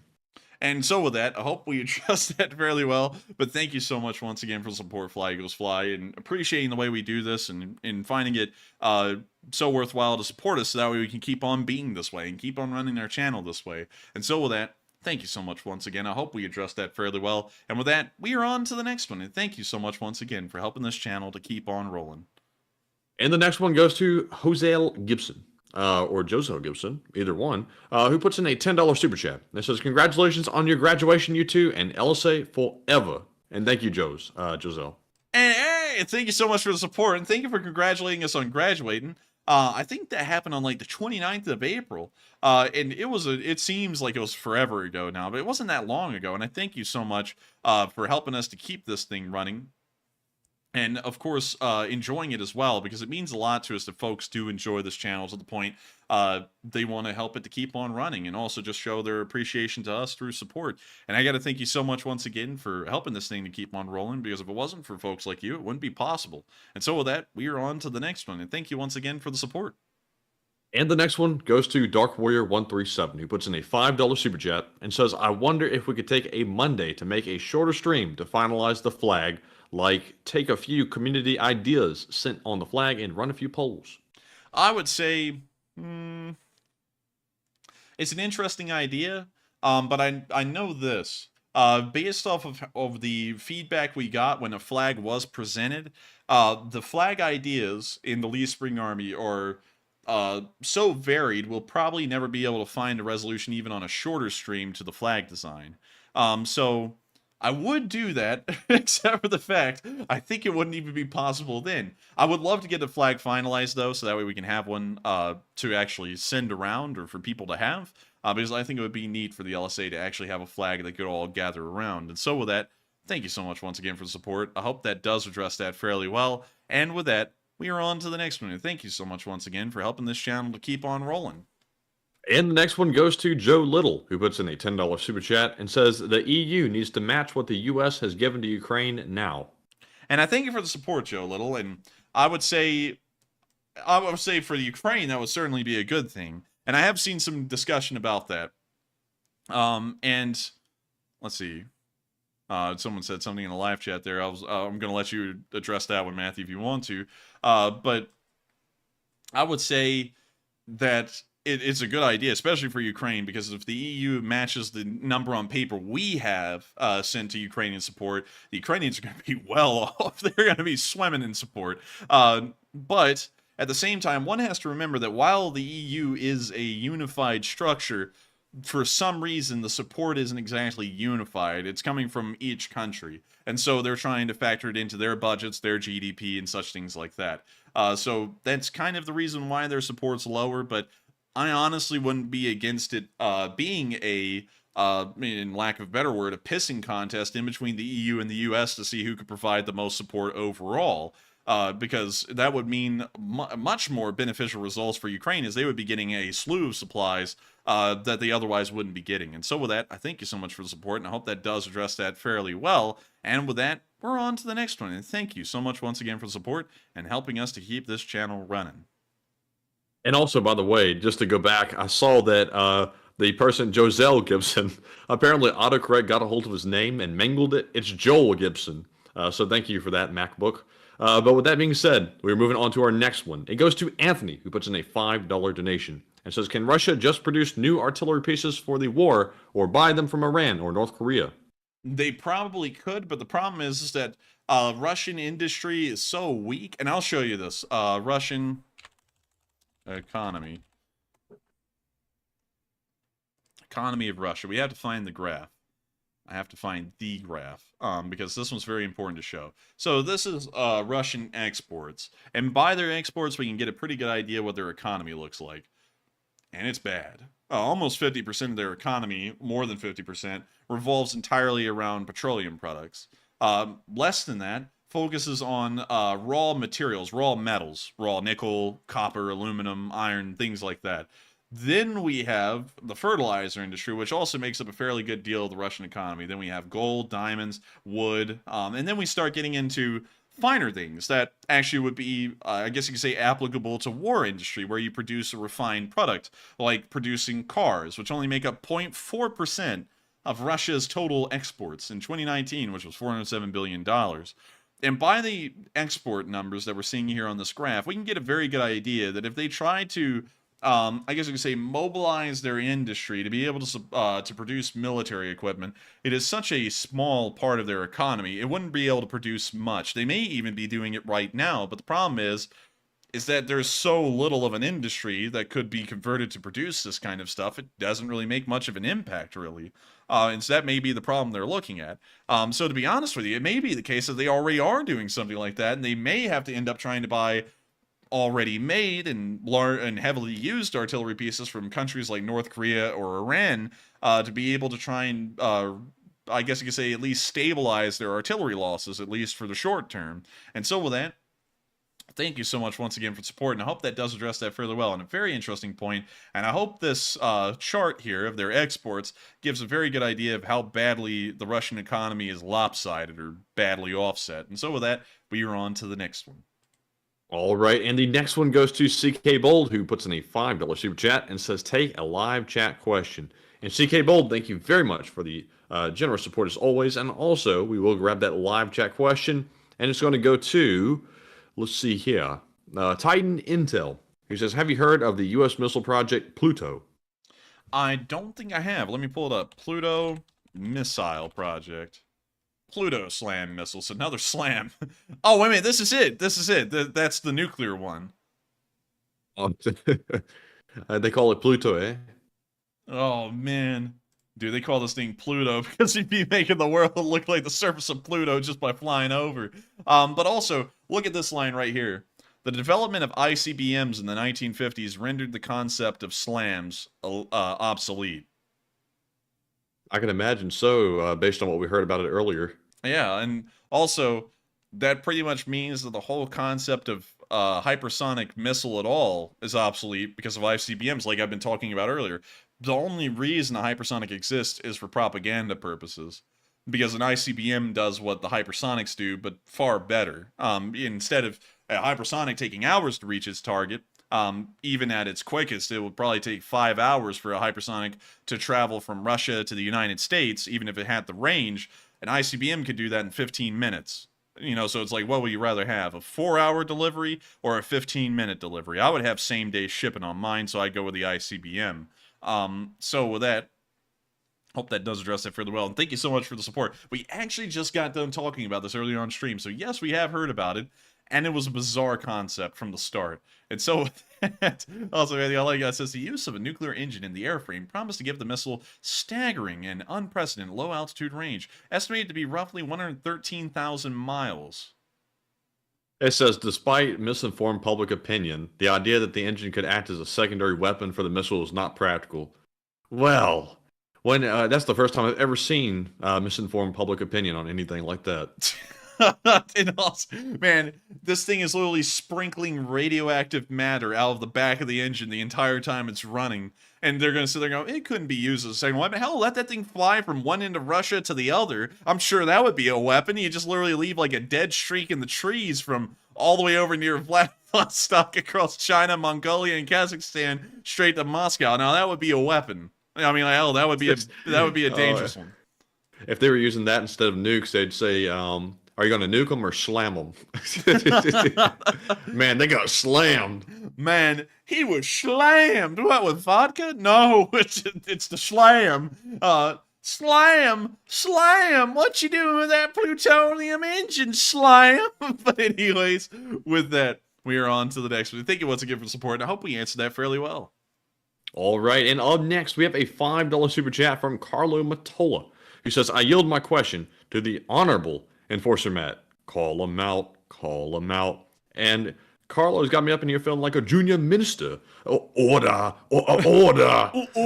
Seriously, though. I'm not going to be talked down to a junior minister. Yes, he won't. And he didn't. He left. But Carlo, thank you very much for the support. And I will grab you a live chat question. And it's going to go to, let's see here. It's going to go to Joe Blow, who says, you don't think Russia will be repairing guns currently in reserve? ? Oh, they would be trying. I'm sure they would be trying, but you got to remember there's not a lot of industry out there that can really do that. And so while they may be trying to, it may be that it's too little, too late. And so with that, I hope that does address that fairly well. And we are on to the next one. And the next one goes to the Annihilator, who puts in a $5 super chat and says, keep up the good work. And thank you so much for the support. And we will try and keep up this good work as best we can. And thanks to your support and how much you appreciate this channel, we will be able to hopefully keep this thing rolling. And so with that, we are on to the next one. And thank you once again. And the next one goes to Margaret Hemsley, who puts in a 5 and says, not sure if I read it right in past comments, but Rasputitsa is a Russian word. The Ukrainian is Bezdorysizya, meaning roadless. Interesting. And I thank you for the support and sharing that with us. And they're fairly interesting here. I didn't know there was a Ukrainian word for it. And so with that, we are on to the next one. And thank you once again for helping this channel to keep on running and sharing with us some interesting info. Yes, indeed. And the next one goes to CK Bold, who puts in the 5 and says, if you do a gun review, I hope you do one on Henry repeating rifles. Oh, man. I want to do one on the Henry repeating rifle. Matthew's not a big fan of them, actually. He doesn't really like repeaters. I like repeaters, honestly. I think they're neat. Honestly, one of my favorite ones would be the Henry 1860. This one right here. Let me go find the picture of it. I think this is actually the picture that Psyop sent over Discord DM. It's this one right here. I think they're really neat, especially the ones with the brass receivers. I think they look classy, and I really like them. I would love to do a review on these because I just think they're neat. One problem, though, with them that I did see Forgotten Firearms talks about, which I never really have dealt with because I never had a centerfire, lever action, is that he slammed down the little travel arm thing here, this little, spring thing that pushes the cartridges down into the receiver. He let it go and it slammed down onto the bullets because they were centerfire. It actually caused the primer to detonate, which caused the bullet to explode in the tube, which sent shrapnel into his chest. I never knew that could be a problem with a centerfire a repeater, and I would say that's probably the only problem with modern repeaters. Older repeaters actually didn't have that problem because they were rimfire. The centerfire hadn't really evolved at that point when repeaters were very popular back in the late 19th century. But it is a problem today, so I'd have to make sure to be very careful with that in a gun review, but I would love to make a review on one of these beauties because they're just a really cool looking and very neat part of American history. And so with that, thank you once again for the support. I hope that does address that fairly well. And with that, we are on to the next one. And we have a $5 super chat from Devin Harris, who says, honestly, every single stream is just so exciting and like a breath of fresh air. And geopolitics makes me say, that's interesting. Never a dull moment. And thank you so much for the support and enjoying the streams. We try our best to make sure there's not dull moments. Sometimes I feel like we fail in that, but I'm happy to know that a lot of people enjoy the stream every single night. And I thank you so much once again for enjoying it and saying that there isn't a dull moment, because I think that's great. And honestly, the live chat adds a whole load to making sure that there's not a dull moment, because if for some reason something is kind of same old, the live chat makes sure that it is very interesting. And so with that, thank you so much once again for the support. I hope that does address that fairly well. And with that, we are on to the next one. And we have a $3 super chat from Carl Hallquist, who says, I'm new and I enjoy your channel. Hey, and thank you so much for the support. Thank you for coming in brand new and supporting this channel. I thank you so much for enjoying it. I hope you've been enjoying it tonight as well. And I thank you so much once again for the support and helping us to keep this thing rolling. Folks like you who appreciate this channel enough to support us are able to make this possible night by night. And I got to thank you so much for coming in almost right off the bat and helping us to keep this thing rolling. And so with that, we're on to the next one. And thank you so much once again for helping this channel to keep on running. Yes, indeed. And up next, we have a $2 super chat from Dupper Bob, who says, Slava Ukraine. And we say, Heram Slava. And good thing that Zelenskyy is here once again. But Enforcer, what say you? Man, I've been drinking that way, you know what I mean? Slava Ukraini. And thank you so much for the support, Dupper Bob, and helping this channel to keep on running. And so with that, thank you so much once again, Dupper Bob. I hope that does address that fairly well. An old guard and channel legend who has consistently supported this channel every single night. And so with that, we are on to the next one. And thank you once again for the support. And the next one is from Russ Rizzo, who puts in a 5 and says, I don't get no respect from anyone. Last Christmas, my kid wanted a BB gun. I gave him a BB gun, and he gave me a sweatshirt with a bullseye on the back. Oh, man, I'm telling you, I get no respect around here. I get no respect, I'm telling you. No respect from anyone. Oh, man. Last Christmas, my kid wanted a BB gun. I gave him a BB gun. He gave me a sweatshirt with a bullseye on the back. Oh, man, I'm telling you. I get no respect, not even from my kids. Oh, and I'm telling you, respect from my parents was real bad. Oh, real bad. When I was born, none of my parents even attended. Oh, man, I'm telling you, it was bad, real bad. Oh, man. They even tried to drop me off at the fire department. They wouldn't even take me. Oh, man, I'm telling you, it was bad, real bad. Oh, man. No, man, and I'm telling you, they were ugly, too. Oh, man, real ugly. They went to New York City one day. They turned everyone to stone. Oh, man, I'm telling you. Oh, and it got worse from there. They gave it to me. Oh, man. Every time I sat there and looked at something exciting, my eyes would pop out of my face. Oh, man, I'm telling you. It's terrible, real terrible. Like Brian 9000 said, oh, man, I'm telling you.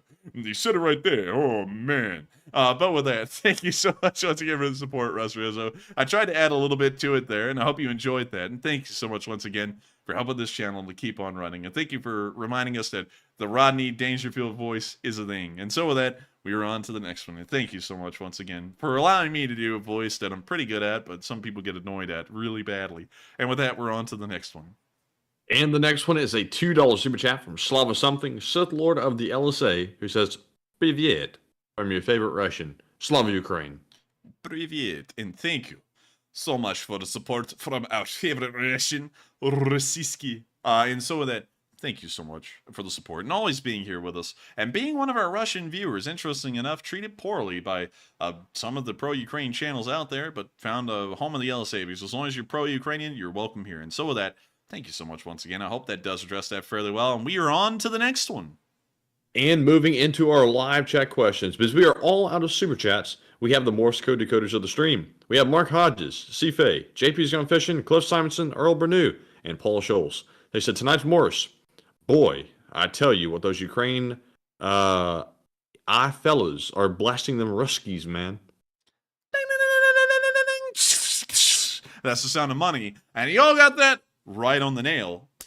You hear that? That was the nail being hit. And y'all got that correct. They are getting them Ruskies run for their money, man.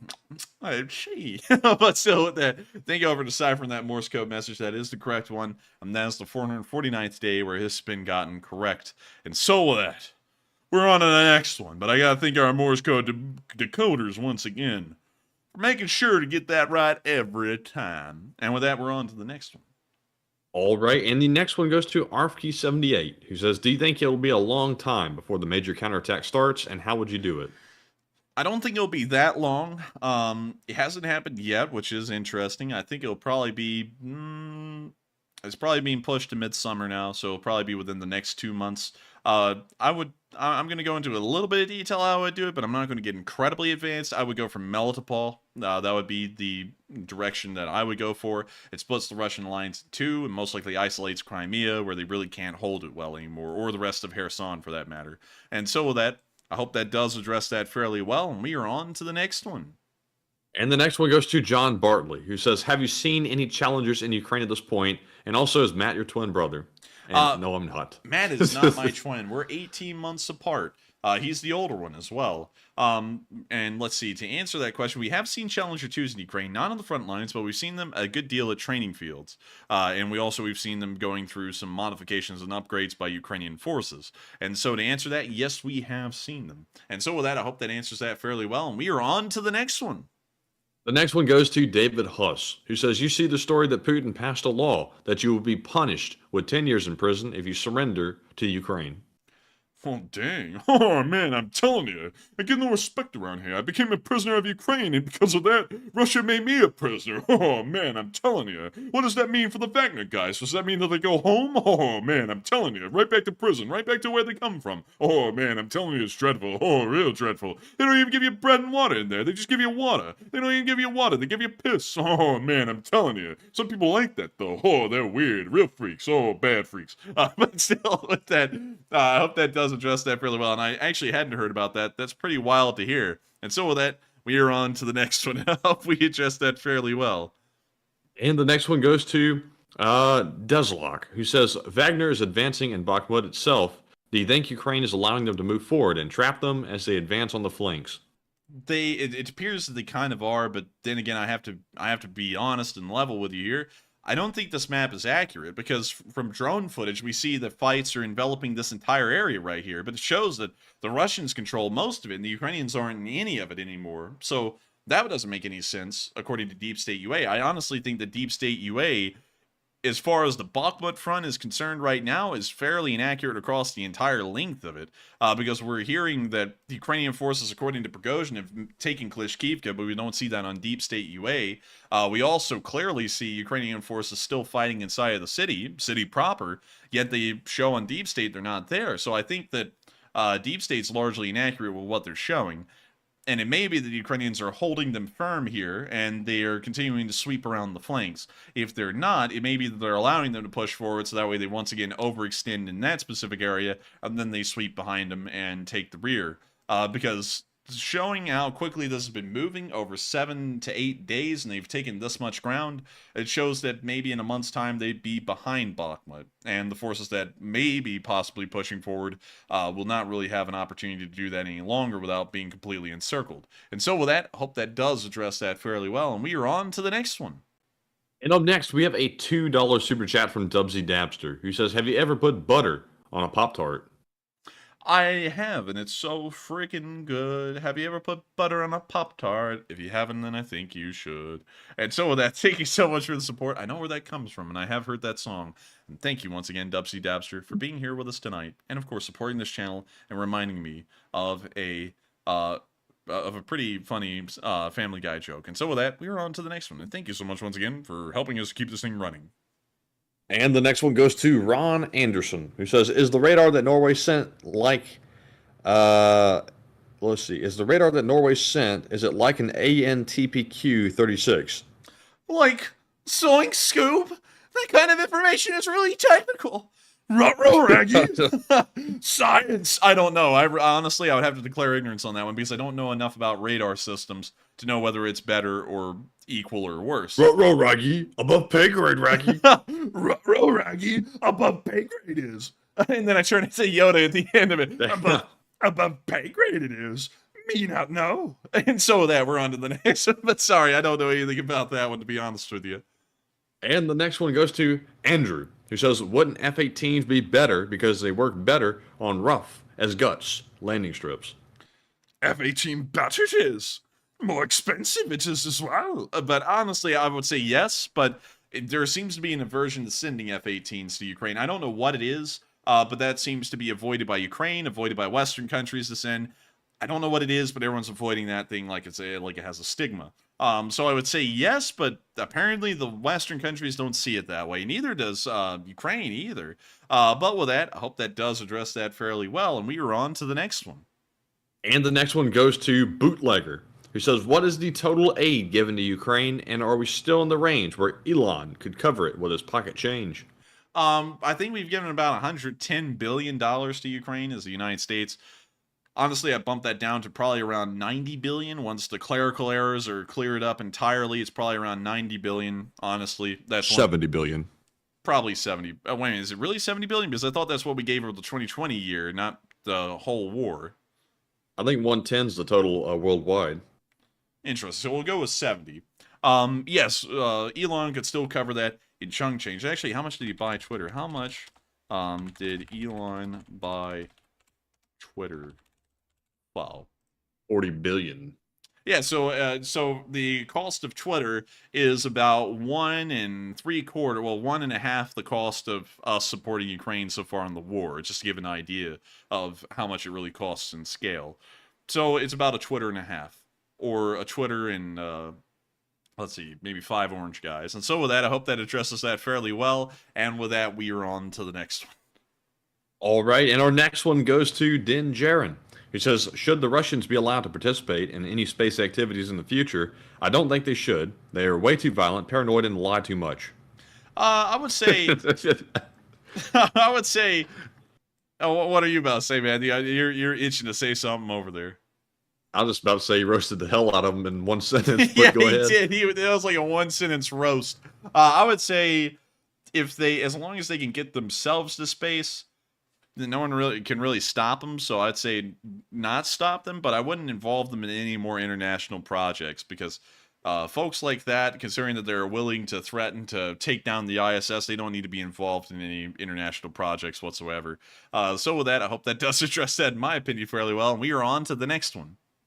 All right, and up next we have a question from McLovin You Tonight, who says, "Hey, Zelenskyy is going to Japan soon to talk to the Prime Minister. What should he talk about? J-16s? Question mark. J-16s? Wait, hang on. J-16s. Oh, that's a Chinese thing. I think you're talking about a J2.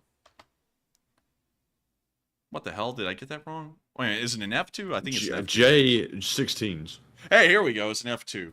These are like... Mitsubishi Materials. Mitsubishi Material. This is kind of like a Japanese F-16. Interestingly enough, it's actually bigger than an F-16 in every way. The fuselage is larger. The wing size is larger.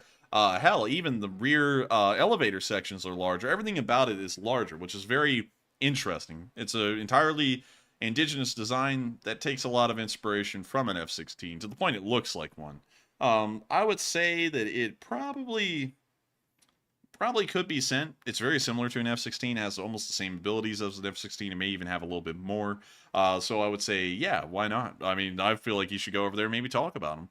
And so with that, I hope that does address that fairly well. And with that, we're on to the next one. And we have a question from Terry Davis, who says, how did the Russians become orcs? What is the history of that, if you know? So apparently, and I'm not really one for fantasy, apparently they're being compared to something in, I think, the Game of Thrones, where there was some kind of a group called the Orcs. They were like orcs, you know, like Shrek or something, I guess. And they called them orcs because they were kind of like that. They were brutish and violent and committed war crimes and atrocities, so they just got compared to them.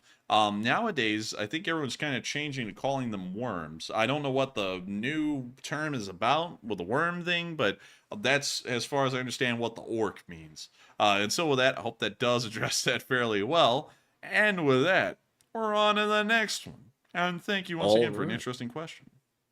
All right, and our next one goes to Fuyuma, who says, I recently learned lost in military terms can mean destroyed, but also conquered by enemy. What exactly does that list show?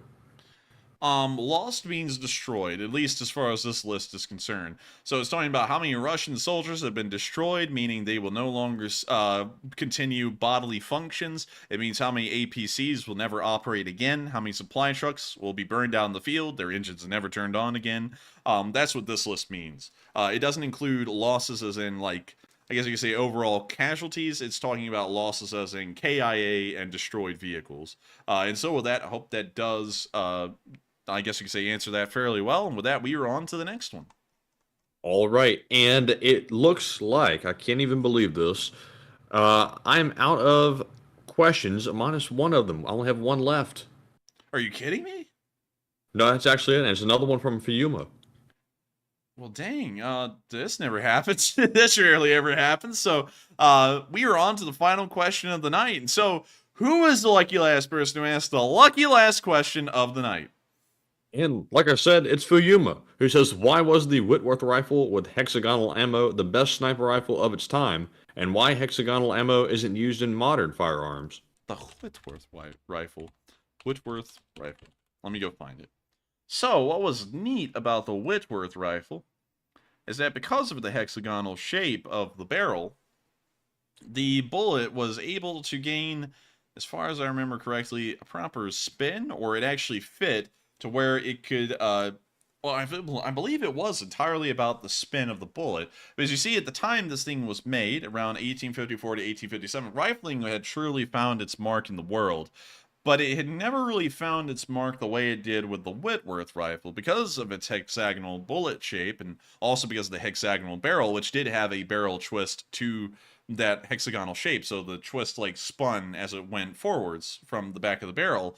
It was able to get a perfect spin rate for that ammo, for the hexagonal bullet. Because of that, the round was able to travel far longer, far farther than any other gun could at the time. Most guns at the time could, with rifling, could accurately shoot out to around, like 300 yards, hitting a man-sized target at 300 yards. The Whitworth rifle could go nearly double the distance, at least 600 yards, 700 yards at the minimum, hitting a man-sized target. And it was mostly because of the spin rate of the bullet. It was perfect. Problem is that because of the hexagonal shape and the perfect shape of the bullet, and due to it using a micrometer, which allowed for the measurements in between the rifle's bore and the bullet shape to be perfect, where it was a perfect seal, even then, it was very difficult to load. The rate of fire on this thing was abysmal. It was 2 to 3 rounds a minute. And by this point in history, the rate of fire had increased, I believe, to around 7 rounds a minute. So you lost half of the fire rate for nearly double the accuracy. At least that's as far as I remember the story as to why the Whitworth rifle was incredibly accurate. It was used heavily by Confederate sharpshooters in the Civil War. One has to remember that the Confederate States was incredibly wealthy, but industrially, pretty much dead. There was no industry in the South of large scale, and so they could afford luxurious crap like these Whitworths. And it's not crap, it's luxurious stuff from luxurious rifles like these Whitworths that otherwise would be considered sporting, like high-end sporting rifles, kind of like a 338 Lapua sniper would be considered in the modern day. And they were able to buy these things, and as long as the ship was able to run the blockade, they could get them and use them quite well. There was actually a general, I believe, General Sedgwick of the Union Army, that told his men to stop cowering and hiding because the Confederates couldn't even hit an elephant at that range, and he got shot straight through the neck and died instantly from a Whitworth that was fired from hundreds of yards away, out of what was perceived to be completely out of range for the Confederates at the time. But it was a very interesting rifle, really neat one, and certainly an innovation in the world of rifles.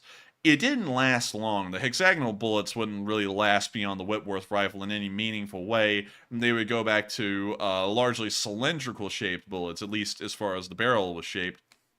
And they would just improve the rifling that way. Although the Whitworth and the hexagonal shape of the bullet and the barrel did provide a massive increase in range and accuracy, at least at the time. And so with that, I hope that explains fairly well, at least from what I understand. Once again, that some of that may be a little bit inaccurate because I'm trying to remember everything I read up about on the Whitworth rifle from years ago, but I think those are reasons why the Whitworth rifle was so revolutionary and such a game changer, especially for Confederate sharpshooters during the Civil War, and even marksman shooters at let's see, I'm trying to think of all the places that they were at. I think Creedmoor was one of those target ranges in New York where this thing really made its name before the war and even long after the war as well, up until the Sharps rifle came around. And so with that, I hope that does address that fairly well. Thank you so much once again for Yuma for an interesting little rabbit hole of an answer. And with that, we are now going to be rounding out tonight's stream. I thank you, every single one of y'all, so much once again for coming tonight. It's a high honor to know that 3,000 of y'all are still here as we round out this stream. And if you are new to this channel and enjoyed it through and through, please make sure to subscribe. It makes us incredibly happy to know that folks enjoy this channel enough to subscribe. And of course, if you also want to hear the Ukraine war news on a regular basis, we run this stream 6 days a week, except for Mondays at the exact same time at 10 p.m. Eastern Time every single night. You'll never miss a day of war news except for Monday when you're here, and even then, we cover Monday's news on Tuesday. And so with that, thank you all so much once again for watching. Good night, good luck, stay safe, take care, and of course, Slava Ukraini, and long live the Lee Spring Army. And good night, Slav Ukraine, and always pay your respects to Zelenskyy. Yes. The Lee Spring Army sends its regards.